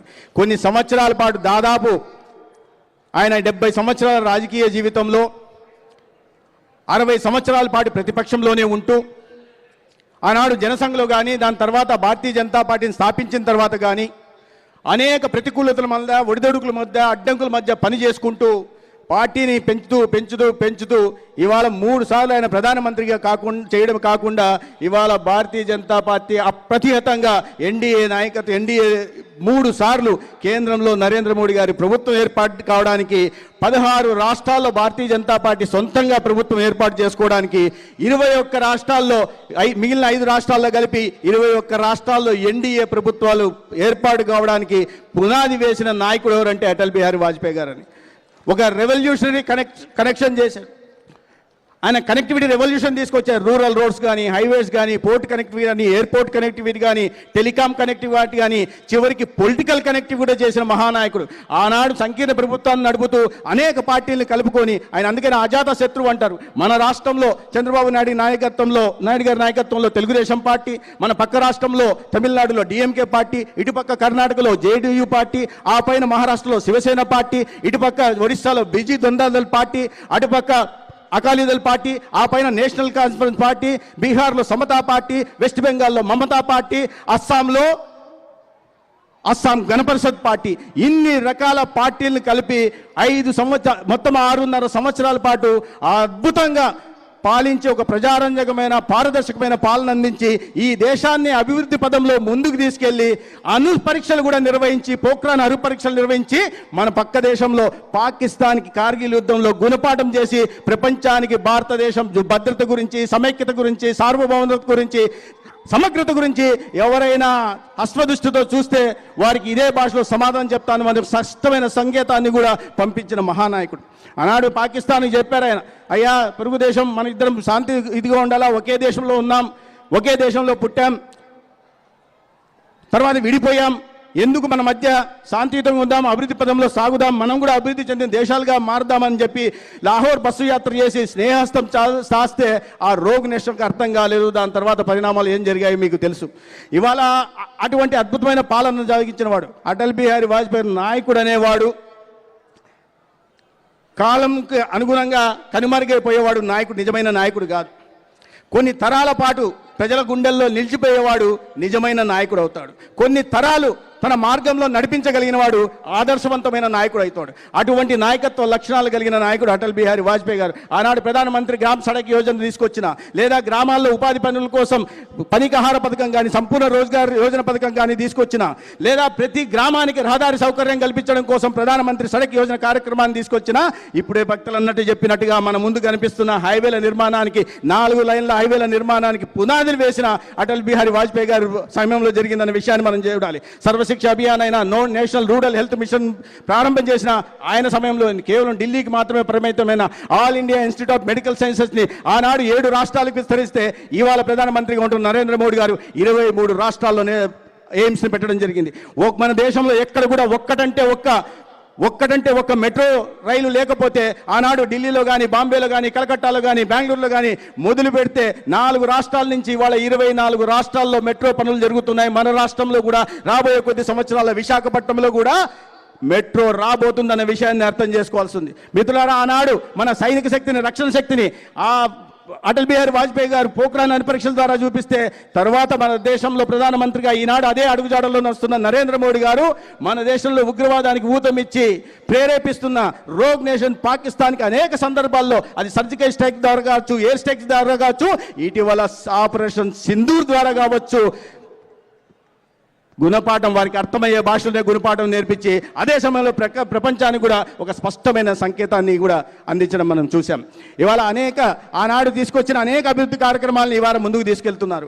అదే స్టాండప్ ఇండియా అని, స్టార్టప్ ఇండియా అని, మేక్ ఇన్ ఇండియా అని, డిజిటల్ ఇండియా అని, స్కిల్ ఇండియా అని, క్లీన్ ఇండియా అని, ఫిట్ ఇండియా అని కొన్ని వినూత్నమైన కార్యక్రమాలు తీసుకొచ్చి ఆనాడు ఏ మార్గాన్ని అటల్ బిహారీ వాజ్పేయి గారు చూపించారో ఆ మార్గంలోనే నడుస్తూ మోడీ గారు ఇవాళ ఎక్కడో ప్రపంచంలో 11వ స్థానంలో కునారిల్లిపోతూ పేద దేశంగా పరిగణించబడుతున్న భారతదేశాన్ని అది కొద్ది కాలంలోనే ప్రపంచంలో 4వ పెద్ద ఆర్థిక వ్యవస్థగా తీసుకొచ్చి, రాబోయే 2 సంవత్సరాల్లో 3వ పెద్ద ఆర్థిక వ్యవస్థగా తీసుకొచ్చి, ఏనాడైతే స్వాతంత్రం సిద్ధించి 100 సంవత్సరాలు పూర్తి చేసుకుంటే సంబంధంగా మనం సంబరాలు చేసుకుంటామో, ఆనాడికి 1వ స్థానానికో 2వ స్థానానికి తీసుకెళ్లి భారత్ ప్రపంచం ముందు ఒక మళ్ళీ విశ్వగురువుగా పునర్వైభవాన్ని సాధించి ఆవిష్కరించే ప్రయత్నం కూడా ఇవాళ జరుగుతూ ఉంది. అనేక అభివృద్ధి కార్యాలు వాటి గురించి చెప్పుకుంటా పోతే సమయం లేదు. ఆనాడు ఎన్డీఏలో అటల్ బిహారీ వాజ్పేయి గారితో ఎన్డీఏ అధ్యక్షుడిగా చంద్రబాబు నాయుడు గారు ఉన్నారు. ఆనాడు కూడా 5 సంవత్సరాల పాటు రాష్ట్రం అభివృద్ధి పదంలో ముందుకు సాగిన విషయం మనందరికీ తెలుసు. దాని తర్వాత 2014లో మళ్ళీ మోదీ గారి నాయకత్వంలో ప్రధానమంత్రిగా, రాష్ట్రంలో గౌరవ ముఖ్యమంత్రిగా చంద్రబాబు నాయుడు గారి నాయకత్వంలో 2014 నుంచి 19 దాకా రాష్ట్రం విభజించబడిన తర్వాత కూడా వాటిని తట్టుకొని నిలబడి రాష్ట్రాన్ని అభివృద్ధి పదంలో తీసుకెళ్లి అభివృద్ధిని, సంక్షేమాన్ని సమాంతరంగా తీసుకెళ్లే కార్యక్రమం కూడా జరిగింది. 5 సంవత్సరాల పాటు విధ్వంస పాలన కారణంగా మనం అంధకారంలోకి నెట్టివేయబడ్డాం, అవినీతి కూపంలోకి నెట్టివేయబడ్డాం. మళ్ళీ ఆ పరిస్థితులు మీ అందరి ఆశీర్వాదం కారణంగా ఇవాళ రాష్ట్రంలో చంద్రబాబు నాయుడు గారి నాయకత్వంలో, పవన్ కళ్యాణ్ గారి నేతృత్వంలో, మన నరేంద్ర మోడీ గారి సహకారంతో మళ్ళీ కూటమి ప్రభుత్వం వచ్చిన తర్వాత అనేక రకాల మార్పులు వచ్చిన విషయం మనకు తెలుసు. చాలా మంది పెద్దలు మాట్లాడారు. నేను డేటా సెంటర్ గురించి మాట్లాడదలుచుకోలే, కాగ్నిజెంట్ గురించి మాట్లాడదలుచుకోలే, క్వాంటమ్ కంప్యూటింగ్ గురించి మాట్లాడదలుచుకోలే, రాయలసీమ ప్రాంతంలో ఎకనామిక్ కార్డర్ల కారణంగా వస్తున్న పెట్టుబడుల గురించి మాట్లాడడానికి తెలుసుకోలే. ప్రధానమంత్రి గారు ఇటీవల ఈ సంవత్సరంలోనే వచ్చి ఒకే రోజు 2,10,000 కోట్లకి అభివృద్ధి కార్యక్రమాలకు విశాఖపట్నం కేంద్రంగా కార్యక్రమానికి శ్రీకారం చుట్టిన విషయం గురించి మాట్లాడదలుచుకోలేదు. ఇవాళ ఈ విశాఖపట్నానికి వస్తున్న 1,00,000 కోట్ల పెట్టుబడుల గురించి కూడా నేను మాట్లాడదలుచుకోలే, అమరావతి నిర్మాణం గురించి మాట్లాడదలుచుకోలే, పోలవరం గురించి మాట్లాడదలుచుకోలే. కానీ ఒక విధ్వంసకరమైన ఆర్థిక వ్యవస్థని వారసత్వంగా తీసుకున్నప్పటికీ కూడా నాయకత్వం ఇవాళ చంద్రబాబు నాయుడు గారి రూపంలో, పవన్ కళ్యాణ్ గారి రూపంలో అద్భుతమైన పాలన తీసుకొస్తూ, అభివృద్ధిని, సంక్షేమాన్ని సమాంతరంగా తీసుకొస్తూ, అనేక రకాల ఆర్థిక వనరుల లేమ ఉన్న నేపథ్యంలో కూడా ఇవాళ సంక్షేమ పథకాలని అమలు చేస్తున్నారు. ఇచ్చిన మాట మీద నిలబడి ఇవాళ సామాజిక పెన్షన్లకు సంబంధించిన విషయం కావచ్చు, లేదంటే పిల్లలు చదువుకోవడానికి తల్లికి వందనం కావచ్చు, లేదా అన్నదాతకు అండగా ఉండడం కోసం అన్నదాత సుఖీబాబు కావచ్చు, లేదా అక్క చెల్లెళ్ళ కోసం నాదేళ్ల మనోహర్ గారు అందిస్తున్న దీపం పథకం కావచ్చు. అన్నిటికన్నా ఇవాళ అక్క చెల్లెలు చాలా మంది ఉన్నారు. శ్రీ శక్తి కావచ్చు. నేను ఒక ఆసుపత్రికి ఏ రకమైన మార్పు తీసుకొచ్చిందన్న విషయాన్ని చెప్పబోతున్నా. నేను ఒక ఆసుపత్రికి వెళ్ళా, చాలా ఓపీలు పెరిగాయి గతంతో పోలిస్తే. సంవత్సరం ముందు చూస్తే ఏందమ్మా సడన్గా ఎందుకు పెరిగిందని అడిగితే, ఏముంది సార్, ఇంత ముందు రెఫర్ రాస్తే వచ్చేవాళ్ళు కాదు, 40 కిలోమీటర్లు 50 కిలోమీటర్లు రావాలంటే ఛార్జీలు కదా అని ఇప్పుడు మేము పెద్ద ఆసుపత్రికి రెఫర్ చేస్తే తీసుకెళ్ళి ఉచితంగా బస్సు ఉంది కాబట్టి చూపించుకుంటున్నారు, ఆరోగ్యాన్ని జాగ్రత్తగా కాపాడుకుంటున్నారు సార్ అని చెప్పింది ఆవిడ. మరి మీరెంత ఏందమ్మా మీరెంత ఎలా అంటే మాకు కూడా చాలా బాగుంది సార్, ఇప్పుడు డ్యూటీకి టైంకి వస్తున్నాం సార్ అని. ఆ పక్కన ఉన్న ఒక ఆవిడ చెప్పింది, సార్ ఇంకోటి కూడా మంచి జరిగింది సార్, ఏంటంటే సార్ నాకు మా అమ్మ అంటే చాలా ఇష్టం సార్, నేనేమో అనకాపల్లిలో ఉంటా, మా అమ్మ ఏమో రాజమండ్రిలో ఉంటుంది, ఎప్పుడో పోయి చూసి వచ్చేదాన్ని 3 నెలలకు ఒకసారి ఛార్జీలు కాబట్టి ఇప్పుడు వారానికి ఒకసారి పోయి అమ్మగారిని చూసుకొస్తున్నా సార్ అని చెప్పింది. అత్తగారిని ఎప్పుడో అప్పుడు చూసేవాళ్ళు, ఇప్పుడు అప్పుడప్పుడు పోయి చూసి వస్తున్నారు. ఇంకా చెప్పాలంటే ఒప్పుకోరు అక్క చెల్లెలు ఉన్నారు, కానీ ఆడపడుచుతో తోడికోడలతో గొడవపడాలంటే గతంలో ఫోన్లో గొడవపడాల్సిన పరిస్థితి వచ్చేది. ఇవాళ నేరుగా బస్సు ఎక్కి వెళ్ళి గొడవపడి మళ్ళీ ఇంటికి వచ్చేస్తున్నారు. ఎక్కువ మాట్లాడితే మార్నింగ్ మెరుపుకలను అనకాపల్లిలో చూసి, మధ్యాహ్నం మేఘ సందేశం విశాఖపట్నం చూసి, సాయంత్రం కార్తీక దీపం విజయనగరం చూడడానికి కూడా సౌలభ్యం కలిగింది. నేను నవ్వించడం కోసం చెప్పట్ల, ఆర్థిక ఈ సమాజంలో ప్రధాన భూమికి వస్తున్న మహిళల్ని దృష్టిలో పెట్టుకొని వారి సాధికారత కోసం పెద్దపీట వేస్తూ ఇవాళ చంద్రబాబు నాయుడు గారు, పవన్ కళ్యాణ్ గారు చేస్తున్న మంచి కార్యక్రమాలకి కేంద్రం నుంచి అద్భుతంగా సహకారం అందుతుంది. అయితే ఈ నేపథ్యంలో పాపం ఈ అభివృద్ధిని, సానుకూల వాతావరణాన్ని జీర్ణించుకోలేక కొంతమంది ఏం చేస్తున్నారో మీకు తెలుసు. ఇటీవల నిన్న చూసాం, ఎక్కడికో పోయారు గవర్నర్ బంగ్లాకి, దేనికి గవర్నర్ లోక్ భవన్కి వెళ్ళారు. దేనికి పోయారంటే ఇవాళ వాళ్ళు 5 సంవత్సరాలు నిర్మించకుండా పునాదుల దగ్గర ఆపేసి భూమి కూడా సేకరించకుండా వదిలేసిన మెడికల్ కాలేజీల నిర్మాణం కోసం 2 సంవత్సరాలు పూర్తి చేయాలనే ఒక సమున్నత లక్ష్యంతో పీపీపీ మోడల్లో నిర్మాణం చేస్తుంటే దాని మీద అసత్య ప్రచారం చేస్తున్న ప్రైవేటైజేషన్, పబ్లిక్ ప్రైవేట్ పార్ట్నర్షిప్తో చేయాలని ప్రభుత్వం సంకల్పిస్తే అనేక రాష్ట్రాల్లో జరుగుతుంటే, హైకోర్టు సమర్థిస్తే లేదా పార్లమెంటరీ స్టాండింగ్ కమిటీ సమర్థిస్తే, నీతి ఆయోగ్ ఈ పాలసీని తీసుకొస్తే దాని అవగాహన లేకుండా అసత్య ప్రచారాలు చేస్తూ ప్రజల్లోకి తీసుకెళ్తున్నారు. 1 కోటి సంతకాలు చేశారంట. మీ అందరికీ నేను ఒక ప్రశ్న అడిగి ముగిస్తా, నాకు ఒకే ఒక సమాధానం చెప్పండి. ఈ రాష్ట్రంలో 5,30,00,000 జనాభా, దాంట్లో చిన్నపిల్లలు, ముసలి వాళ్ళు వీళ్ళు తీసేస్తే 4 కోట్ల మంది ఉండాలి. ఓటర్లు అంతేమంది ఉన్నారు 18 సంవత్సరాలు నిండిన వాళ్ళు కాబట్టి. మిగతా వాళ్ళకి వీటితో సంబంధం లేదు. 4 కోట్లు లెక్కేసుకుందాం. 4 కోట్లు, 1 కోటి సంతకాలంటే సగటున 1 సంతకం చేసి ఉండాలి. నేను ఇవాళ 5-6 వేల మంది దాకా వచ్చున్నారు ఇక్కడ. అనకాపల్లి ప్రజలను అడుగుతున్నా, మీలో ఎంతమంది ఈ మెడికల్ కాలేజీలకు మద్దతుగా వాళ్ళు చేస్తున్న ఈ ప్రచారం ఏదైతే ఉందో 1 కోటి సంతకాల సంఖ్యలో ఎంతమంది చేతులు ఎత్తారో చేయెత్తాల్సిందిగా నేను చెప్తున్నా. ఎంతమంది సంతకాలు పెట్టారో చేతులు ఎత్తాల్సిందిగా చెప్తున్నా, కోరుతున్నా. ఎవరన్నా ఒక్కరన్నా పెట్టారా, ఒక్కరు పెట్టున్నారని చెప్పినా కూడా దాన్ని పునఃసమీక్షించడానికి సిద్ధంగా ఉన్నాం. అందరూ చేతులు లేవు లేవు లేవు అంటున్నారు. పెట్టారా? మరి మీరంతా పెట్టకుండా ఇన్ని వేల మంది, సగటున 4 ఒకరు సంతకం పెట్టి ఉండాలనే, ఇంతమంది ఉన్న చోట ఒక్కరు కూడా పెట్టలేదంటే 1 కోటి సంతకాలు ఎవరు పెట్టారు? అసలు పెట్టారా? దాన్ని బట్టి ఎటువంటి విధ్వంసకర మనస్తత్వంలో ఉన్నారో, ఎటువంటి మానసిక స్థితి కలిగిన వాళ్ళు ఇవాళ బాధ్యత రహితంగా, అవగాహన రహితంగా ప్రతిపక్షంలో ఉంటూ ప్రజలను తప్పుదోవ పట్టిస్తున్నారో మీరందరూ గుర్తించాల్సిందిగా, ఒక మంచి పాలన అందిస్తున్న కూటమిని గతంలో ఆశీర్వదించారు, కొన్ని సంవత్సరాల పాటు ఆశీర్వదించాల్సిందిగా నేను మిమ్మల్ని అందరూ కోరుకుంటూ, ఆ ఆశీర్వాదమే అటల్ బిహారీ వాజ్పేయి గారి స్ఫూర్తిని ముందుకు తీసుకెళ్తుంది. ఆ ఆశీర్వాదమే మన ముఖ్యమంత్రి చంద్రబాబు నాయుడు గారు ఆశించిన విధంగా స్వర్ణాంధ్రప్రదేశ్ నిర్మాణానికి దారితీస్తుంది. ఆ ఆశీర్వాదమే మన దేశ ప్రధాని నరేంద్ర మోడీ గారు అనుకుంటున్న విధంగా వికసిత భారత్ నిర్మాణానికి, ప్రపంచంలో అతిపెద్ద ఆర్థిక వ్యవస్థగా నిర్మాణం కావడానికి సౌలభ్యం కలిగిస్తుందని మీ అందరికీ తెలియజేసుకుంటూ, ఇవాళ ఈ కార్యక్రమానికి మాధవ్ గారు, మా రాష్ట్ర అధ్యక్షుడు మాధవ్ గారు తీసుకొస్తున్న వారు అధ్యక్షుడైనప్పటి నుంచి అనేక రకాల కార్యక్రమాలు తీసుకొచ్చారు. సారథ్యం అన్నారు, స్ఫూర్తి అన్నారు, చేరువ అన్నారు, ఇవాళ అటల్ మోదీ సుపరిపాలన యాత్ర అన్నారు. ప్రతి ఒక్కటి ప్రజల్లోకి వెళ్ళేలాగా, ప్రజల్లో ఆలోచించేసే విధంగా, అదేవిధంగా కూటమి స్ఫూర్తిని కూడా ముందుకు తీసుకెళ్లే ప్రయత్నం చేస్తున్నారు. వారికి నేను ప్రత్యేకంగా ధన్యవాదాలు తెలియజేసుకుంటూ, ఇంత సమయాన్ని కేటాయించి కూటమి స్ఫూర్తిని మరింత ముందుకు తీసుకెళ్లేలాగా ఇవాళ ఎంతో అనుభవం ఉంటున్న పెద్దలు వేదిక మీద ఉన్నారు. వారందరికీ కూడా ధన్యవాదాలు తెలియజేసుకుంటూ సెలవు తీసుకుంటాను. భారత్ మాతాకి జై. ధన్యవాదాలండి. ఈనాటి భారతీయ జనతా పార్టీ రాష్ట్ర రథసారథి, అలాగే ఈ యొక్క అటల్ మోడీ సుపరిపాలన యాత్ర రాష్ట్రంలో నిర్వహిస్తున్నటువంటి శ్రీ పివిఎన్ మాధవ్ గారిని మాట్లాడాల్సిందిగా కోరుకుంటున్నాను. అందరికీ నమస్కారం. భారత్ మాతా की मातरम मातरम. जोहार भारत रत्न अटल बिहारी वाजपेयी. जोहार भारत रत्न अटल बिहारी वाजपेयी. అందరికీ నమస్కారం. సభాధ్యక్షులు భారతీయ జనతా పార్టీ జిల్లా అధ్యక్షులు శ్రీ ద్వారపరెడ్డి పరమేశ్వరరావు గారికి, అలాగే మన కార్యక్రమానికి ముఖ్య అతిథిగా విచ్చేసిన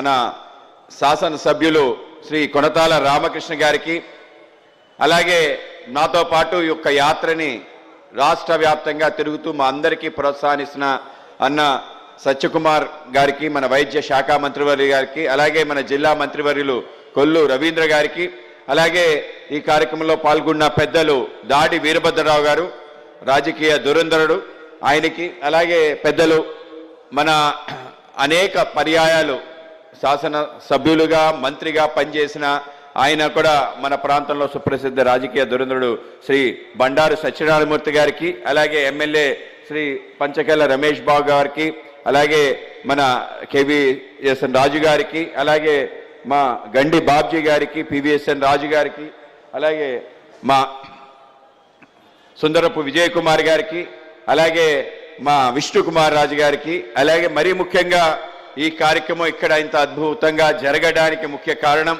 మనందరం కూడా పెద్ద ఎత్తున అత్యధిక మెజార్టీతో గెలిపించిన మన పార్లమెంట్ సభ్యులు శ్రీ సిఎం రమేష్ గారికి ధన్యవాదాలు తెలియజేసుకుంటూ, అలాగే ఈ కార్యక్రమంలో పాల్గొంటున్న మా రాష్ట్ర ప్రధాన కార్యదర్శి నాగోతు రమేష్ నాయుడు గారికి, అలాగే మా మట్టా ప్రసాద్ గారికి, అలాగే మన భారతీయ జనతా పార్టీ యొక్క రాష్ట్ర కార్యదర్శిగా పనిచేసే సురేంద్ర మోహన్ గారికి, అలాగే రండి పీలా గోవింద్ సత్యనారాయణ గారికి వేదికపై రావాల్సిందిగా కోరుతున్నాను. అలాగే తాతయ్య బాబు గారికి, అలాగే మా పెద్దలు ఎమ్మెల్సీ గతంలో చేసిన మా జగన్ గారికి, అలాగే మా మిత్రుడు మన గవర కార్పొరేషన్ యొక్క చైర్మన్ మల్లా సురేంద్ర గారికి అందరికీ కూడా నమస్కారాలు తెలియజేస్తూ, ఇవాళ 9 అడుగుల అటల్జీ యొక్క విగ్రహం మనందరికీ హృదయాలు పులకింపజేట్టు చేస్తుంది. అనకాపల్లి పట్టణానికి ఒక ప్రత్యేకత ఉంది.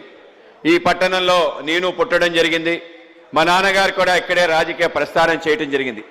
ఆయనకి జీవితంలో అత్యంత ఇష్టమైన ఒక గొప్ప వ్యక్తి ఎవరైనా ఉంటే అటల్ బిహారీ వాజ్పేయి గారు. నాన్నగారిని కూడా అత్యంత ఆప్యాయంగా పిలిచి ఎప్పుడు ఎక్కడ రమ్మన్నా వచ్చేటువంటి వ్యక్తి అటల్జీ. అటువంటి అటల్జీ యొక్క విగ్రహాన్ని ఇంత అద్భుతంగా అనకాపల్లిలో పెట్టడం మా నాన్నగారు పివి చలపతిరావు గారి ఆత్మ నిజంగానే వాళ్ళు సంతోషిస్తుంది. అటువంటి గొప్ప అవకాశం నాకు ఈ యొక్క అటల్ మోడీ సుపరిపాలన యాత్ర ద్వారా రావటం ఏదైతుందో నా పూర్వజన్మ సుకృతంగా భావిస్తూ, కేవలం నాన్నగారైనా కాదు, నాన్నగారితో పనిచేసిన అనేక మంది కార్యకర్తలు కలిగిన అనకాపల్లి, ఈ అనకాపల్లిలో అనేక మంది స్వర్గస్థులయ్యారు. వాళ్ళందరి యొక్క ఆత్మ కూడా రౌతు ఆదినారాయణ గారు కానీ, కొరతాల శివాజీ గారు కానీ, ఇటువంటి అనేక మంది కార్యకర్తలు వాళ్ళందరి హృదయాలు వాళ్ళ యొక్క ఆత్మలు సంతోషిస్తాయి. అలాగే ఇక్కడ ఉన్న అనేక మంది కార్యకర్తల హృదయాలు కూడా అటల్జీ యొక్క విగ్రహాన్ని చూసి ఆ విధంగా స్ఫూర్తి పొందుతాయి. కేవలం కూటమి సంబంధించిన నాయకులే కాదు, ప్రజలందరూ కూడా ఆ యొక్క విగ్రహాన్ని చూసి ఆయన చేతులెత్తి దండం పెట్టుకునే అటువంటి గొప్ప మహానుభావుడు, నిష్కలంక చరిత్రుడు అటల్ బిహారీ వాజ్పేయి గారు. అనకాపల్లితో ఆయనకి ఎనలేని సంబంధం కలదు. కేవలం ఆయన ఎమర్జెన్సీ సమయంలో వచ్చారు. ఎమర్జెన్సీ సమయం చాలా ముందు 1962లో కూడా ఈ ప్రాంతానికి వచ్చారట. 67లో రావటం జరిగింది. ఎమర్జెన్సీ అయిపోయిన తర్వాత ఆయన చరణ్ సింగ్ ఆధ్వర్యంలో ఇక్కడ సమావేశానికి రావటం జరిగింది. నా చిన్నప్పుడు నాకు బాగా గుర్తు, విశాఖపట్నం అంబాసిడర్ అనకాపల్లికి అంబాసిడర్ కార్లో రావటం, తిరగటం. అలాగే ఇందాక చెప్పారు అనేక మంది కార్యకర్తలు ఇంట్లో భోజనాలు చేశారు. ఆ విధంగా రోటరీ క్లబ్ సంబంధించిన సమావేశంలో పాల్గొన్నారు. అలాగే చివరిగా 1998లో మన యొక్క హై స్కూల్ గ్రౌండ్స్ లో ఆ రోజు పెద్ద బహిరంగ సభ జరిగింది. రాష్ట్రంలో అనేక మంది పెద్దలు వచ్చి ఆ కార్యక్రమంలో జాయిన్ భారతీయ జనతా పార్టీలో చేరారు. ముద్రగడ పద్మనాభం గారు కానీ, మోహన్ బాబు కానీ, అలాగే కడియం శ్రీహరి కానీ, అలాగే అనేక మంది చేరిన ఒక చారిత్రాత్మక ఘట్టం. ఆయన చివరిసారి 1998లో అనకాపల్లికి రావటం జరిగింది. ఆ విధంగా అనకాపల్లితో మమేకమై అనేక సార్లు మన ప్రాంతాన్ని గుర్తుకు తెచ్చుకునే వ్యక్తి అటల్జీ యొక్క విగ్రహం. అనకాపల్లి ప్రారంభంలో ఏదైతే అద్భుతమైన నేషనల్ హైవే, ఆ హైవే యొక్క మంచి వంపులో అత్యంత రమణీయంగా ఒక మంచి కోనేరు మధ్యలో ఆయన విగ్రహాన్ని ఆవిష్కరణ ఆయన భారతీయ జనతా పార్టీ ఏర్పాటు చేసిన సమయంలో ఆయన చెప్పడం జరిగింది. భారతీయ జనతా పార్టీ యొక్క సింబల్ ఏదైతే ఉందో గుర్తు అది కమలం పువ్వు అన్నాడు. బురద నుంచి వికసించే కమలం, బురద అంటే రాజకీయాలు, వికసించే పుష్పం ఆ యొక్క కార్డు ఏదైతే ఉందో కార్యకర్తలు పైన పంచ నిష్టలని చెప్పి ఆయన చెప్పడం జరిగింది. ఆ విధంగా చుట్టూరు మంచి కోనేరు ఉంది కనుక తప్పనిసరిగా త్వరలో ఈ కోనేరుని అద్భుతంగా మన సీఎం రమేష్ గారు అలాగే ఇతర నేతలందరి యొక్క ఆధ్వర్యంలో మంచి కొలనిగా మధ్యలో విగ్రహం చుట్టూరు నడిచే ఒక ప్రాంతంగా దాంట్లో తప్పనిసరిగా కమలాలు పెట్టి ఆయనకి ఆనందం కలిగించే విధంగా తీర్చిదిద్దుతామని మీ అందరికీ కూడా వాగ్దానం చేస్తూ, అలాగే పెద్దలు కొనతల రామకృష్ణ గారు ఎమ్మెల్యేగా అయిన తర్వాత అత్యధిక మెజార్టీతో మన ప్రాంతం నుంచి గెలిచిన తర్వాత ఏదైతే ఈ యొక్క నేషనల్ హైవే యొక్క కూడలుందో ఈ కూడలికి భారత రత్న అనే పేరు పెట్టాలనే ఒక ఆలోచన ఆయనకి రావటం నిజంగానే చాలా ఆనందించాల్సిన విషయం, అభినందించాల్సిన విషయం. అలాగే అనేక మంది మహానుభావులు ఈ యొక్క ప్రాంతం నుంచి నడియారు కనుక వాజ్పేయి గారు అక్కడ ఇప్పటికే త్రివర్ణ పతాకం వచ్చింది, పక్కన పివి నరసింహారావు గారి విగ్రహం కూడా పెడతాన్నారు. ఆ విధంగా అనేక మంది మన ప్రాంతంలో విగ్రహాలు ఎందుకు పెడుతున్నాం అంటే విచ్చలవిడిగా వేలం వెరిగా పెట్టాల్సిన అగత్యం లేదు. ఒక విగ్రహం, ఆ విగ్రహం ద్వారా మనందరికీ స్ఫూర్తి ప్రేరణ కలిగించే విధంగా ఉండాలి. అటువంటి ఆలోచనతోనే ఈ యొక్క విగ్రహం రూపుదిద్దుకోవటం జరిగింది. ముఖ్యంగా నేను జిల్లా అధ్యక్షులు పరమేశ్వరరావు గారికి అలాగే మా యొక్క రాష్ట్ర కార్యదర్శి సురేంద్ర మోహన్ గారికి, చిన్నారావు గారికి, రవి గారికి వీళ్ళందరికీ అభినందన తెలియజేస్తాను. ఎందుకంటే అతి తక్కువ కాలంగా ఇంత సుందరంగా విగ్రహాన్ని పెట్టడం జరిగింది. అలాగే మరీ ముఖ్యంగా మున్సిపల్ మన జోనల్ కమిషనర్ గారు కూడా ఆయన తీసుకున్న చొరవ కూడా అద్భుతం. ఆ విధంగా ఒక అద్భుత విగ్రహం రావటం జరిగింది. తప్పనిసరిగా ఈ తరానికి రాబో తరానికి కూడా ప్రేరణగా ఉంటుంది. ఎందుకు ప్రేరణగా ఉంటుందంటే ఇందాక మా అన్న సత్యన్న చెప్పడం జరిగింది. ఒక వ్యక్తి తన జీవితంలో సుమారు 80 సంవత్సరాలు సామాజికంగా పనిచేస్తూ అంటే 1942లో మొదటిసారి క్విట్ ఇండియా మూవ్మెంట్ లో ఆయన అరెస్ట్ అవ్వడం జరిగింది. 6 నెలలు జైలు శిక్ష పడింది. ఆ విధంగా స్వతంత్ర సమరంలో పాల్గొన్నాడు. అప్పటి నుంచి మొదలు ఆయన చనిపోయేంత వరకు 2018 వరకు నిరంతరంగా సమాజం కోసం అర్పణ చేసి పనిచేసిన వ్యక్తి. రాష్ట్రీయ స్వయం సేవక్ సంఘ్ యొక్క ప్రచారకగా తన జీవితాన్ని ప్రారంభించి నేను ఇంకా జీవితంలో పెళ్ళంటూ చేసుకోను, కుటుంబం నుంచి ఏదైతే సంసార వ్యవహారించి దూరంగా ఉండి దేశం కోసమే పనిచేస్తానని నినదించి పనిచేసిన గొప్ప మహానుభావుడు. అలాగే 10 సార్లు పార్లమెంట్ లోక్సభకి 2 సార్లు రాజ్యసభ అంటే సుమారు రమారమి 60 సంవత్సరాల పాటు పార్లమెంటేరియన్గా ఉంటూ జీవితంలో ఒక్కటంటే ఒక్క మచ్చ గాని, ఒక్కటంటే ఒక్క అవినీతి ఆరోపణ గాని, ఒక్కరంటే ఒకరు శత్రువుగా గాని లేని వ్యక్తి ఎవరైనా ఈ దేశంలో ఉన్నారు అంటే ఆయన పేరే అటల్ బిహారీ వాజ్పేయి గారు. కనుకనే ఆయన మనందరికీ స్ఫూర్తి ప్రదాత. ఆయన కార్యక్రమాలన్నీ చెప్పడం జరిగింది. ఏ కార్యక్రమాలు చేశారంటే రోడ్లు వేశారు అంటే స్వర్ణ చతుర్భుజి, ఆ రోడ్లను అనుసంధానం చేసి ప్రధానమంత్రి గ్రామీణ సడక్ యోజన అని, అలాగే ప్రతి రైతుకి కిసాన్ క్రెడిట్ కార్డు అండి, అలాగే మనందరికీ ఉపాధి ఏదైతే హామీ 11 దాని పెద్ద ఎత్తున అమలు చేసి ఈ దేశంలో రైతు ఆత్మహత్యలు నివారించిన గొప్ప వ్యక్తి.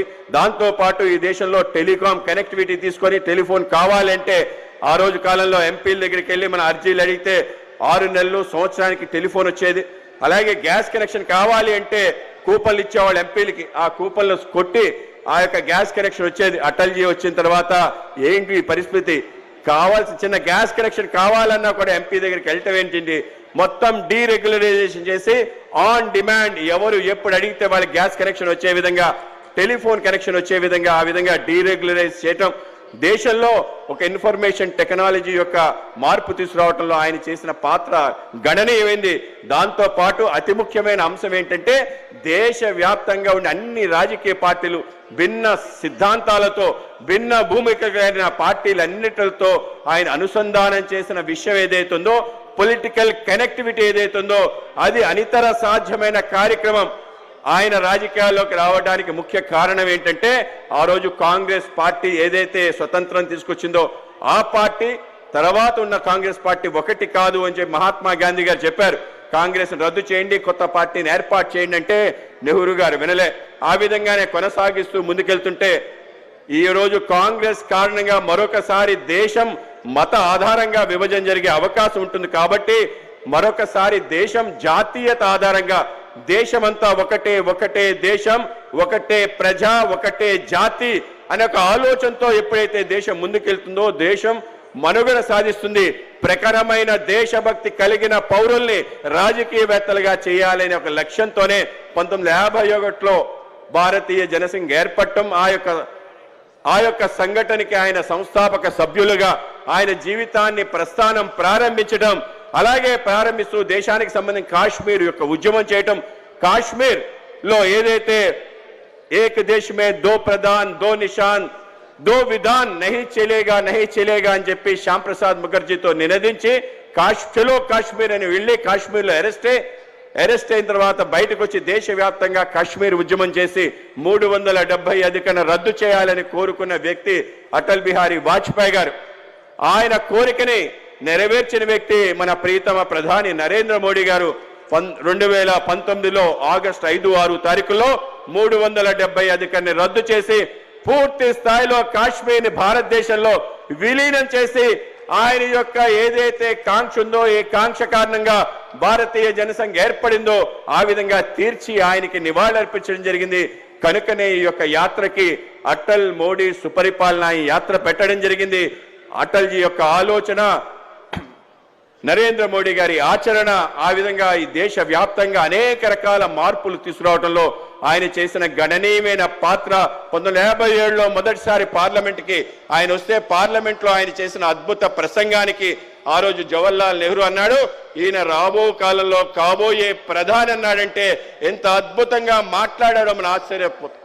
అంత అద్భుతంగా సమ్మోహన శక్తి, ఆ విధంగా ఆయన యొక్క వాగ్బాణాలు ప్రపంచాన్ని అంతా కూడా ఆ రోజు ఆయన మంత్రముగ్ధుడు చేసేది.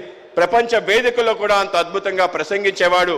ఆయన భారతదేశానికి సంబంధించిన ఏ విషయాల్లో కూడా రాజీ పడకుండా పోరాటం చేయాలని చెప్పేవాడు.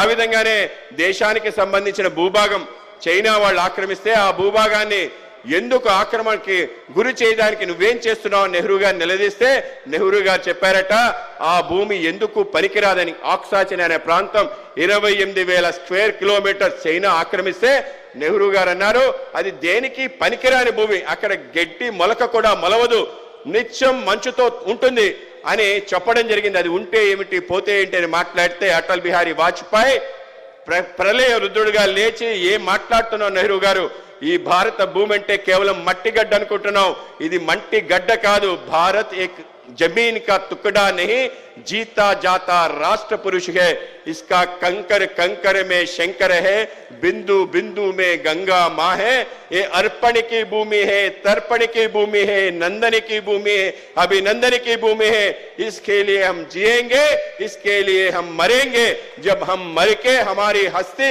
जब गंगा में बहती है तो कोई कान लगा के सुनता है तो एक ही आवाज आता है, భారత్ మాతాకి జై అని చెప్పి ఆయన చెప్పడం జరిగింది. అంటే ఈ భూమి మట్టి గడ్డ కాదు, అది జగజ్జనని, స్వయంగా ఈ యొక్క జగజ్జని యొక్క రాష్ట్ర పురుషుడు కనుక ఈ యొక్క భూమి పట్ల మాతాపుత్ర సంబంధం ఉండాలి. కనుక ఈ యొక్క భూమికి ఏం జరిగినా కూడా నీలో స్పందించాలి, ఆ విధంగా నీ యొక్క పరాక్రమాన్ని చూపించాలి, కానీ నిస్తేజంగా అలా పలాయనవాదం చేయకూడదు అని చెప్పి ఈ యొక్క దేశంలో ప్రతి అణువు, ప్రతి రాయి శంకరుడు, ప్రతి బిందువు కూడా గంగమ్మ, ఆ విధంగా ఈ దేశం కోసం మేము జీవిస్తాం, దేశం కోసం మరణిస్తాం అని చెప్పి అద్భుత కవిత ద్వారా ఆ రోజు పార్లమెంట్ లో మాట్లాడితే ఎవరికి కూడా ఒక మాట లేదు. ఆ రోజు ఆ యొక్క పార్లమెంట్ లో ఉండే సుప్రసిద్ధ పార్లమెంటేరియన్ మహావీర్ చాగి గారు అన్నారు, నెహ్రూ గారు మీ తలకాయ మీద ఒక వెంట్రుక ముక్క కూడా లేదు, నువ్వు ఎందుకు పనికిరాని వాడవా అని చెప్పి అడగటం జరిగింది. ఆ విధంగా దేశం పట్ల ఉండే అభిప్రాయం ఆ రోజు ప్రధానమంత్రిలో ఏ విధంగా ఉందో మనందరం తెలుసుకోవచ్చు. కేవలం అదే కాదు, దేశం శక్తిశాలి దేశం కావాలి, ఈ దేశానికి అణుబాంబు కావాలని మాట్లాడిన మొట్టమొదటి వ్యక్తి అటల్ బిహారీ వాజ్పేయి గారు. కేవలం మాట్లాడటమే కాదు, దానికోసం దేశవ్యాప్తంగా ఉద్యమం చేసి వి వాంట్ యాటమ్ బాంబ్ అన్నాడు. యాటమ్ బాంబ్ కోసం మొత్తం భారతీయ జనసంఘ్ కార్యకర్తలందరూ ఉద్యమం చేశారు, అనకాపల్లితో సహా చేస్తే ఆ రోజు అందరూ అన్నారు కమ్యూనిస్టులు, ఏమిటి భారతీయ జనసంఘ్ ఏముంటుంది, ఈ దేశాన్ని యుద్ధోన్మాదుల వైపు తీసుకెళ్తుంది, వీళ్ళు హిట్లర్ రాజ్యాన్ని భారతదేశంలో తీసుకురావాలనుకుంటారని మాట్లాడటం జరిగింది. నెహ్రూ గారు కూడా దాన్ని పెళ్లి చెవున పెట్టారు. కానీ 62లో చైనా మనపై దాడి చేసిన తర్వాత మొదటిసారి తెలిసింది మనకి సైనిక శక్తి పెంపొందించుకోవాలి, ఈ దేశంలో అనేక రకాల బాంబులు పెట్టుకోవాలని ఒక ప్రయత్నం అప్పుడు ప్రారంభమైంది. కనుకనే అటల్ బిహారీ వాజ్పేయి గారు ప్రధానమంత్రిగా రెండోసారి 1998లో అయిన తర్వాత మొదటి చేసిన పనేదైనా ఉంది అంటే అది పోఖ్రాన్ అణు విస్ఫోటనం చేసి భారతదేశం ఒక అణు శక్తి దేశంగా ప్రకటించడంతో పాటు ఒక శక్తిశాలి దేశంగా నిలబెట్టడం కారణంగానే ఏ దేశం కూడా ఈ దేశంపై కన్నెర చేయడం కానీ కాళ్ళు రువ్వే ప్రయత్నం కానీ చెయ్యకుండా ఒక శక్తిశాలి దేశంగా నిలబెట్టాడు. ఈ రోజు భారతదేశం యొక్క పరిస్థితి ఏంటంటే ప్రపంచవ్యాప్తంగా అనేక రకాలుగా శక్తి కలిగిన దేశాలు కూడా మనతో మిత్రత్వం పెంచుకొని ఏదైతే ఆయుధాల యొక్క సరఫరాలో అనేక రకాల ఒప్పందాలు చేసుకుంటారు. ఇవాళ నరేంద్ర మోడీ గారి నేతృత్వంలో మొదటిసారి 60% పైగా మనమే దేశంగా మనకి కావలసిన సైనిక సంపత్తిని పెంచుకునే ఒక గొప్ప తరుణం వచ్చింది. 30,000 కోట్ల రూపాయలు ఎగుమతి చేసే గొప్ప అవకాశం వచ్చింది. ఆ రోజు అటల్జీ చేసిన ప్రయత్నమే ఇవాళ నరేంద్ర మోడీ గారు ముందుకు తీసుకెళ్తున్నారు. దేశం ఒక శక్తిశాలి దేశంగా నిలపటం జరిగిందనే విషయం మనందరం కూడా తప్పనిసరిగా గమనించాలి. అలాగే దేశానికి సంబంధించి అనేక విషయాల కోసం గోవా విముక్తి కోసం పోరాటం చేసి గోవా ఈ దేశం పోర్చుగీస్ ఈ దేశం నుంచి వెళ్ళిపోవడానికి ముఖ్యమైన కారణం అటల్ బిహారీ వాజ్పేయి గారు. కచ్ ఉద్యమం చేశారు, బేరుబారి ఉద్యమం చేశారు, అనేక రకాల విషయాలపైన పోరాటం చేశారు, నికార్సుగా ఆలోచన చేశారు. ఆ విధమైన ప్రయత్నంలో ఆయన చేసిన అతి ముఖ్యమైన ప్రయత్నం ఏంటంటే ఈ దేశంలో కాంగ్రెస్ ఇతర ప్రభుత్వం ఏర్పాటు చేయాలని ఆయన ప్రయత్నం కారణంగా 1962లో 2 రాష్ట్రాల్లో బీహారు అలాగే రాజస్థాన్లో సంయుక్త విధాయక దళ ఏర్పాటు చేసి 2 ప్రభుత్వాలు ఏర్పాటు చేయడం జరిగింది. ఒక పెద్ద ప్రయత్నం చేశారు దేశవ్యాప్తంగా. మనందరం కలిసి కాంగ్రెస్ ని గడ్డి కరిపించాలి, ఇందిరాగాంధీ ప్రభుత్వం దించే ఒక గొప్ప ప్రయత్నం చేశారు. అయినా కూడా ఆ రోజు సఫలం కాలేదు. కానీ 1975లో ఇందిరాగాంధీ ఈ దేశంలో ఎమర్జెన్సీ విధించి అందరినీ జైల్లో పెట్టింది. ఎంతమందిని పెట్టిందంటే 1,00,000 మంది ప్రతిపక్ష నాయకులన్నీ జైల్లో పెడితే వాటి వ్యతిరేకంగా పోరాటం చేసిన వ్యక్తి ఎవరైనా ఉన్నారంటే అటల్ బిహారీ వాజ్పేయి గారు. ఆయనతో పాటు అనేక మంది జైల్లో ఉండి దేశంలో ఒక విప్లవాన్ని తీసుకొచ్చారు, మరొక స్వతంత్ర ఉద్యమాన్ని తీసుకొచ్చారు. ప్రజాస్వామ్యాన్ని తిరిగి రక్షించే విధంగా 19 నెలలు అహర్నిశలుగా చేసిన కృషి కారణంగా అనేక మంది జైల్లో, అనేక మంది జైలు బయట అజ్ఞాతవాసంలో చేసిన కృషి కారణంగా 19 నెలల తర్వాత ఎమర్జెన్సీ తొలగటం, ఎమర్జెన్సీ కారణంలో అనకాపల్లిలో జరిగిన సత్యాగ్రహం దేశంలోనే అద్వితీయమైన సత్యాగ్రహం తప్పనిసరిగా గుర్తించాలి. దేశంలో అనేక చోట్ల చెప్పారు, కానీ అన్ని చోట్ల 20-30 మంది, కానీ ఇక్కడ 150 మంది పైగా అటల్ బిహారీ వాజ్పేయి గారి పిలుపు మేరకు సత్యాగ్రహం జైలుకి వెళ్ళిన చరిత్ర అనకాపల్లిలో ఉంటుంది. కనుక అనకాపల్లి వాసులకు ఆ ఎమర్జెన్సీ వ్యతిరేకంగా పోరాటం చేసిన వీరులకి ఈరోజు అటల్ బిహారీ వాజ్పేయి గారి విగ్రహం రావటం వాళ్ళందరికీ ఆనందాన్ని కలిగిస్తుంది. ఆ విధంగా ఎమర్జెన్సీ తొలగిన తర్వాత జయప్రకాష్ నారాయణ గారు అడిగారు, అటల్జీ మనం అనేక ప్రయత్నాలు చేశాం, మనకి ఇది గొప్ప అవకాశం, దేశవ్యాప్తంగా ఇందిరా వ్యతిరేక ఆలోచన ఉంది కనుక మనందరం కలిసి ముందుకెళ్దామంటే తప్పనిసరిగా వెళ్దామన్నాడు. ఆ రోజు ఆయన భారతీయ జనసంఘ్ కార్యకర్తలందరినీ ఎంపీలందరినీ కూర్చోబెట్టాడు. ఆ రోజు బీజేపీ భారతీయ జనసంఘ్ బాగా ఉంది, 67లో 35 సీట్లు వచ్చింది, దేశంలో 3వ అతిపెద్ద పార్టీగా ఆవిర్భవించింది. ఆయన చెప్పడం జరిగింది, ప్రియమైన కార్యకర్తల మనందరం కూడా దేశ్కి కళ్యాణ్ కే లియే హమారీ దీప్ కు బుజాయింగే అన్నాడు. దేశం యొక్క కళ్యాణం కోసం మన దీపాన్ని ఆర్పేద్దామని అనుకున్నారు. భారతీయ జనసంఘ్ యొక్క చిహ్నం ఆ రోజు దీపం గుర్తు కనుక దీపాన్ని ఆర్పి దేశ కళ్యాణం చేద్దామన్నారు. సాధారణంగా దేశ కళ్యాణం అంటే దీపాన్ని వెలిగిస్తారు. ఎందుకు ఆ మాట చెప్పాడంటే ఈరోజు మనం ఇంకా దీపం గుర్తుండదు. మనందరం కూడా నాగిలి పట్టిన రైతు జనతా పార్టీలో విలీనం కావాలి అంటే కార్యకర్తలందరూ బరువైన హృదయంతో దేశ అవసరం కోసం కాంగ్రెస్ ప్రభుత్వం ఈ దేశంలో ఏర్పడాలనే ఒక లక్ష్యంతో ఆ రోజు భారతీయ జనసంఘ్ జనతా పార్టీలో విలీనమే 1977లో జరిగిన ప్రభంజనం, జనతా ప్రభంజనం. మొదటిసారి దేశంలో కాంగ్రెస్ వ్యతిరేక ఒక ప్రభుత్వం మొరార్జీ దేశాయ్ గారి దేశ ప్రధానమంత్రిగా అవ్వడంలో ముఖ్యమైన భూమిక పోషించిన వ్యక్తి మన అటల్ బిహారీ వాజ్పేయి గారు. ఆయన యొక్క ప్రయత్నం ముందుకెళ్లే తరుణంలో ఏదైతే స్వార్థ శక్తులు కాంగ్రెస్ చేసిన కుట్ర కారణంగా ఆ యొక్క జనతా ప్రయోగం విఫలమవుతుంది. చరణ్ సింగ్ ప్రధానమంత్రి అవటం, ఆ విధంగా జనతా ప్రభుత్వం పడిపోవటం, తిరిగి ఎన్నికలు రావటం, ఆ సందర్భంలో అటల్జీ నిర్ణయించుకున్నాడు, మనం ఒక ప్రయోగం చేసాం, విఫలమైంది, ఏం చేద్దామంటే మళ్ళీ కొత్త ఆలోచన చేద్దాం, కొత్త ప్రయాణం మొదలు పెడదాం, మనకేం పోయింది, దేశం ముందు నిస్వార్థంగా పనిచేసే కార్యకర్తలు అని 1980లో భారతీయ జనతా పార్టీ ఏర్పాటు చేయటం ఏదైతుందో ఈ భారత ఇతిహాసంలో అతి గొప్ప ఘట్టంగా మేము భావిస్తాం. ఆ విధంగా అటల్జీ యొక్క అధ్యక్షతన భారతీయ జనతా పార్టీ ముంబైలో ఏప్రిల్ 6వ తారీఖున 1980లో ఏర్పడి అప్పటి నుంచి దేశవ్యాప్తంగా అనేక రకాల కార్యక్రమాలు చేసుకుంటూ ముందుకెళ్తూ ఆ కాలంలో బాగా దేశంలో ఎక్కడైనా భారతీయ జనతా పార్టీ వికసించిందంటే ఆ వికసించిన ప్రాంతం మన అనకాపల్లిని మనం గుర్తుంచుకోవాలి. 1981లో విశాఖపట్నం మొదటి మేయర్ గెలిచింది భారతీయ జనతా పార్టీ. ఆ రోజు ఆ యొక్క అద్భుతమైన గెలుపులో అనకాపల్లి పాత్ర కూడా గణనీయమైంది. 19 కౌన్సిలర్ కూడా అనకాపల్లి మున్సిపాలిటీలో గెలవటం, వైస్ చైర్మన్ కావటం, ఆ విధంగా మేయర్, ఇక్కడ వైస్ చైర్మన్, తునిలో చైర్మన్, ఈ విధంగా ధర్మవరం, ఆత్మకూరు అన్ని చోట్ల కూడా మున్సిపాలిటీలు గెలవటం, స్వయంగా అటల్ బిహారీ వాజ్పేయి గారు విశాఖపట్నం అనకాపల్లి ర్యాలీలో పాల్గొనటం, అద్భుత స్థానిక సంస్థల ఎన్నికల్లో పార్టీ పెట్టిన తొలినాళ్లలోనే అద్భుత విజయాన్ని అందించిన ప్రాంతం అనకాపల్లి, విశాఖపట్నం. స్వర్గీయ ఎన్ఎస్ఎన్ రెడ్డి గారు విశాఖపట్నానికి మొదటి మేయర్గా, ఆ రోజు భారతీయ జనసంఘ్ యొక్క అధ్యక్షులుగా మా నాన్నగారు పివి చలపతిరావు పనిచేయటం, ఆ విధమైన అద్భుత తరుణంలో ఈ రాష్ట్రంలో తెలుగు ఆత్మగౌరవం అని చెప్పి ఒక ప్రభంజనం రావటం జరిగింది. ఆ ప్రభంజనం పేరే ఎన్టీ రామారావు గారు. ఆ యొక్క ప్రభంజనంలో అనేక రకాల మార్పులు జరిగే, రాష్ట్ర వ్యాప్తంగా ఒక ఉప్పెన కాంగ్రెస్ పార్టీ కాకుండా ఇంకో ప్రభుత్వం ఉండదు అనుకుంటే ఎన్టీ రామారావు గారు ప్రభుత్వం ఏర్పాటు చేశారు. కానీ ప్రభుత్వం ఏర్పాటు చేసిన తొలినాళ్లలోనే కాంగ్రెస్ తన కుట్రల్ని కొనసాగిస్తూ, ఆ రోజు ఇందిరాగాంధీ మన రాష్ట్రంలో ఉండే రామ్లాల్ కలిసి చేసిన కుట్రలో భాగంగా ఎన్టీ రామారావుని గద్దె తీస్తే ప్రశ్నించి ఆ యొక్క ఇందిరాగాంధీని నిలదీసిన వ్యక్తి అటల్ బిహారీ వాజ్పేయి గారిని గుర్తుంచుకోవాలి. ప్రజాస్వామ్య రక్షణలో 356 అధికారులని ఏ విధంగా దుర్వినియోగం చేస్తావు, మేము ఎన్టీ రామారావు గారితో పాటు ఉంటామని చెప్పి స్వయంగా రావటం, ఎన్టీ రామారావు గారి భుజం తట్టి మేమున్నా, మీరు అధైర్యపడద్దని చెప్పి మా కార్యకర్తలు, అప్పుడు ఎమ్మెల్యేగా ఉండే యడ్యూరప్ప గారు కానీ మన ప్రాంతంలో ఉండే వెంకయ్య నాయుడు గారిని బెంగళూరులో శిబిరం ఏర్పాటు చేసి ఎమ్మెల్యేలందరూ కూడగట్టి రామ్లాల్ మీద ప్రదర్శన చేసి, ఇంతమంది ఉంటే ఏ విధంగా నువ్వు ఇంత దుర్మార్గంగా కూలదోసవు ఈ యొక్క ప్రభుత్వాన్ని చెప్పి ప్రశ్నించిన వ్యక్తి అటల్ బిహారీ వాజ్పేయి గారు. 1985లో జరిగిన ప్రభంజనంలో తిరిగి తెలుగుదేశం పార్టీ, భారతీయ జనతా పార్టీ కలిసి ఒక నూతన సహం ఆంధ్రప్రదేశ్లో ప్రారంభించిందనే విషయం తప్పనిసరిగా మనందరూ గుర్తుంచుకోవాలి. అదే సందర్భంలో 84లో ఇందిరాగాంధీ చనిపోతే దేశవ్యాప్త ఎన్నికలు జరిగితే ఆ సానుభూతి పవనాల కారణంగా అప్పుడే ఏర్పడ్డ భారతీయ జనతా పార్టీ కేవలం 2 సీట్లు రావటం జరిగింది.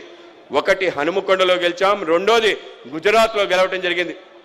ఒక్కసారి నిరాశ ఆవహించుకుంది. ఏంటి పరిస్థితి, ఇంత అద్భుతంగా అన్ని చోట్ల చేస్తుంటే 2 రాష్ట్రాల్లో ప్రభుత్వం కూడా ఏర్పాటు చేసుకుంటే ఒక్కసారి మనకి ఏమిటి వెనుకబాటుని ఆలోచన చేస్తే, ఆ రోజు అందరూ కూడా అవహేళన చేసేవాళ్ళు. అద్వానీ గారు వాజ్పేయి ఆపుదో ఆప్కాదో, మీ ఇద్దరు మీకిద్దరు అని చెప్పి అనేవాళ్ళు. ఆ రోజు అటల్జీ అని చెప్పారు, అంధేరా చటేగా, సూరజ్ నిక్లేగా, కమల్ కిలేగా, ఎవరు కూడా భయపడద్దు, అంధకారం తొలుగుతుంది, సూర్యుడు ఉదయిస్తాడు, కమలం వికసిస్తుంది అని చెప్పి కార్యకర్తలను ఉద్భవించి దేశవ్యాప్తంగా పర్యటన చేసి భారతీయ జనతా పార్టీ అనేక పార్టీలతో కలిసి నేషనల్ ఫ్రంట్ ఏర్పాటు చేసి 1989లో ఒక అద్భుతాన్ని చేయటం జరిగింది. మరొకసారి కాంగ్రెస్ తన ప్రభుత్వం బీపీ సింగ్ గారి నేతృత్వంలో ఏర్పడటం జరిగింది. మళ్ళీ తిరిగి కాంగ్రెస్ తన కుట్రని కొనసాగిస్తూ ఆ ప్రభుత్వాన్ని కూలదోసి చంద్రశేఖర్ గారిని ప్రధానమంత్రి చేసి ఆ యొక్క ప్రయోగం కూడా విఫలమయ్యేటట్టు చేశారు.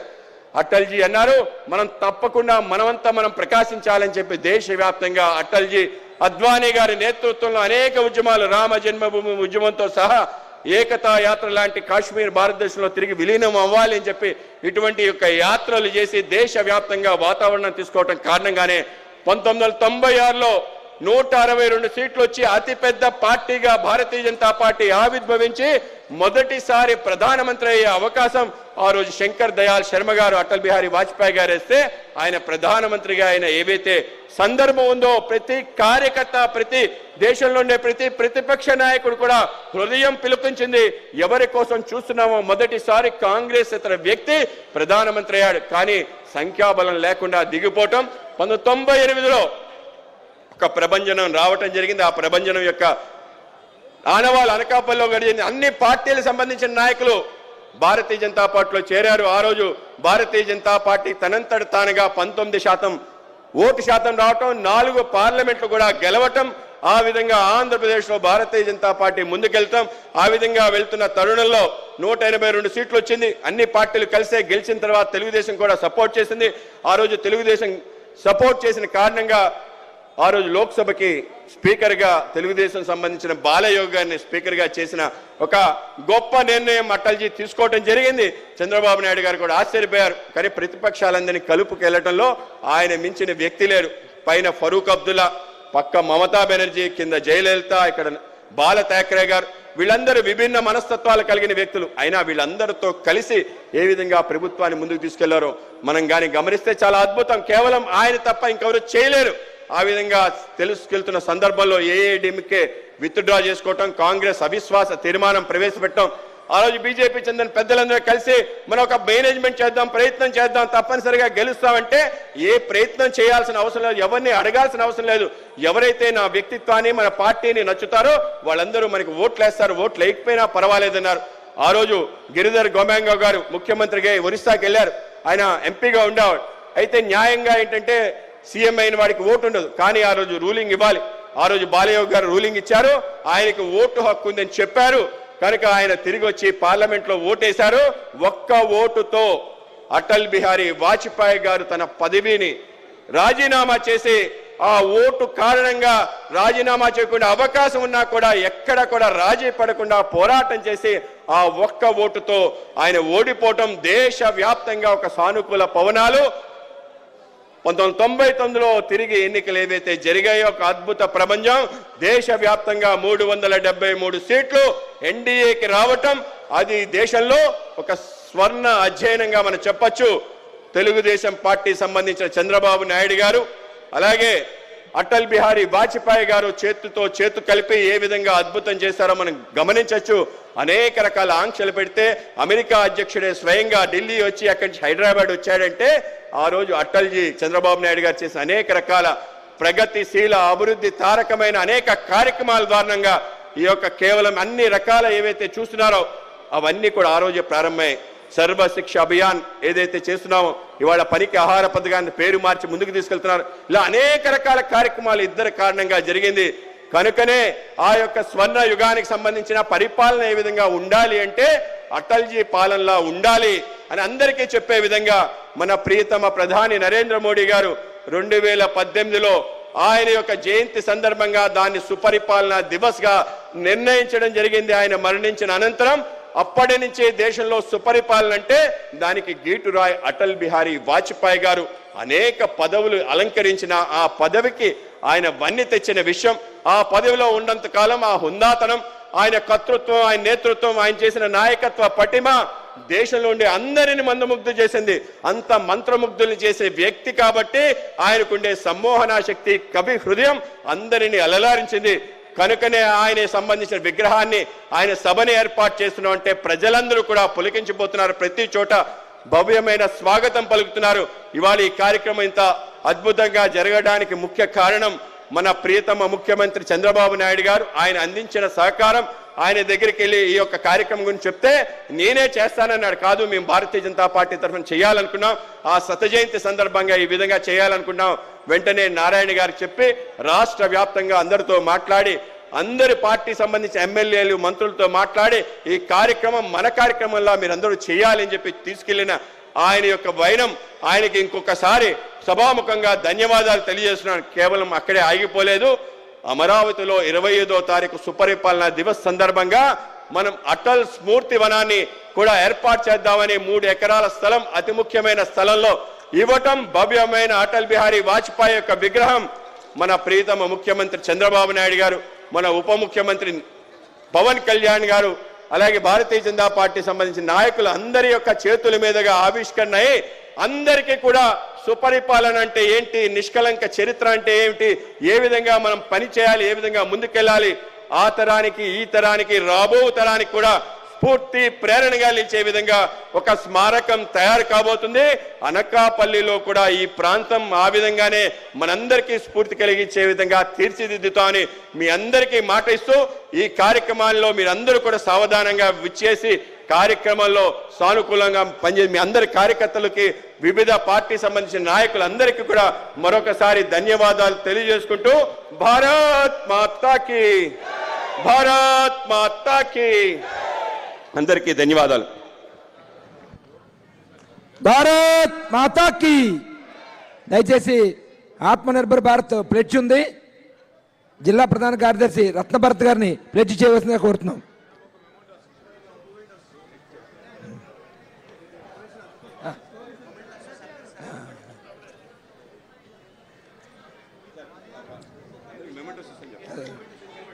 ఇది అయిన తర్వాత దానికి ముందే ఒకసారి ఆగండి. ప్రతిజ్ఞ. ఇప్పుడు వేదిక మీద ఉన్న పెద్దలందరికీ కూడా మాధవ్ గారు జ్ఞాపికలతో వాజ్పేయి గారి యొక్క విగ్రహాన్ని జ్ఞాపికలుగా అందించడం జరుగుతుంది. శ్రీ కొనతాల రామకృష్ణ గారికి. ఏమండి పట్టండి పట్టండి, అమౌంట్ ఇక్కడ ఇచ్చారు.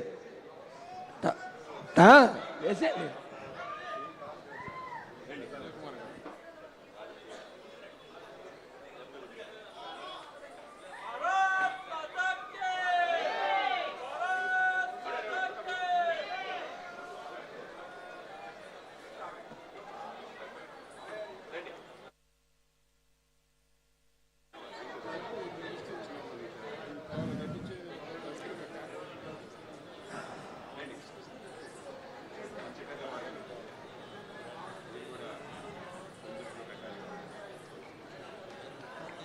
రాజుగారు ఉండిపోయింది. కేఎస్ఎన్ఎస్ రాజు గారికి.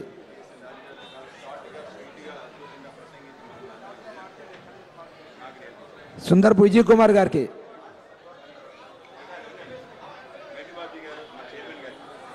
ఇక్కడ ఉన్నారు.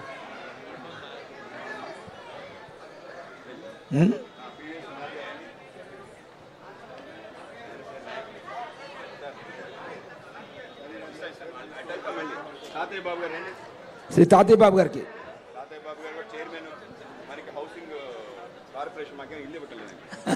శ్రీ సుందర్పు విజయ్ కుమార్ గారికి. పేలా గోవన్ సత్యనారాయణ గారికి.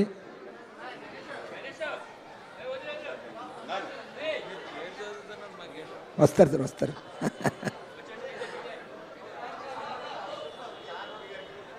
శ్రీ సీఎం రమేష్ గారికి.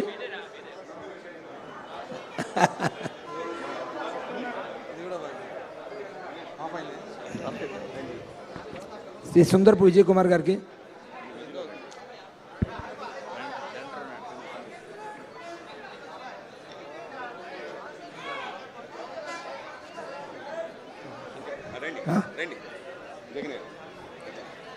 బుద్ధ నాగ జగదీష్ గారు, ఎక్స్ఎమ్మెల్సీ.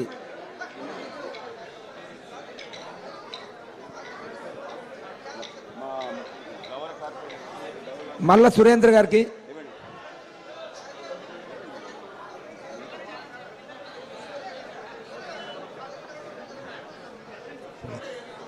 ఒకసారి అందరూ ఒకసారి జిల్లా అధ్యక్షుడికి చెప్పండి. జిల్లా అధ్యక్షులు పరమేశ్వరరావు గారికి,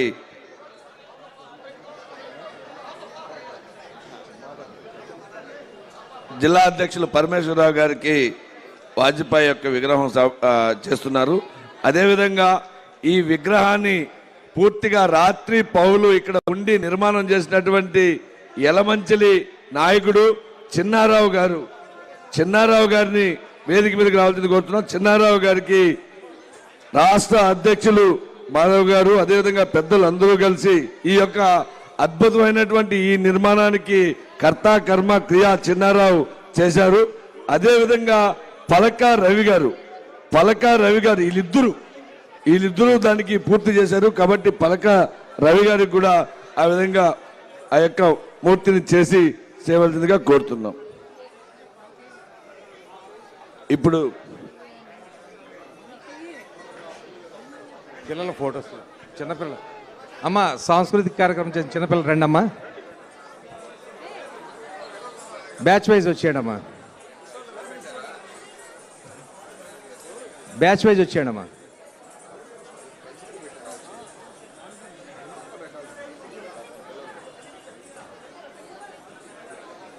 నిల్చోండి నిల్చోండి నిల్చోండి.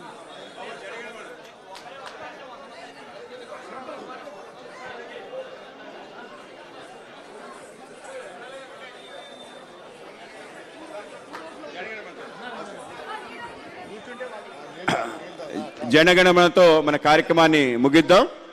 ఒకసారి జనగణమన ప్లే చేయాల్సిందిగా కోరుతున్నా.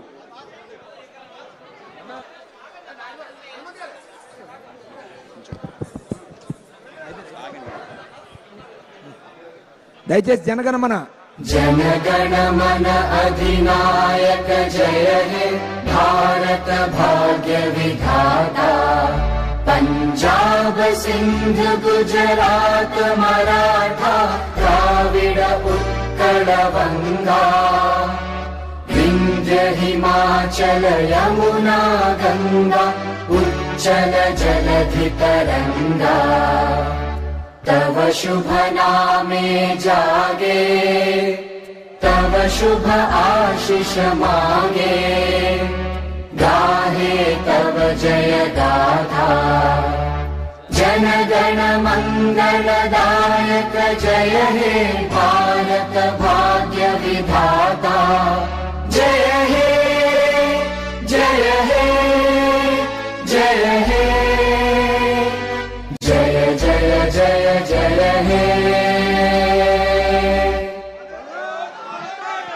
भारत माता की, भारत माता की, भारत माता की.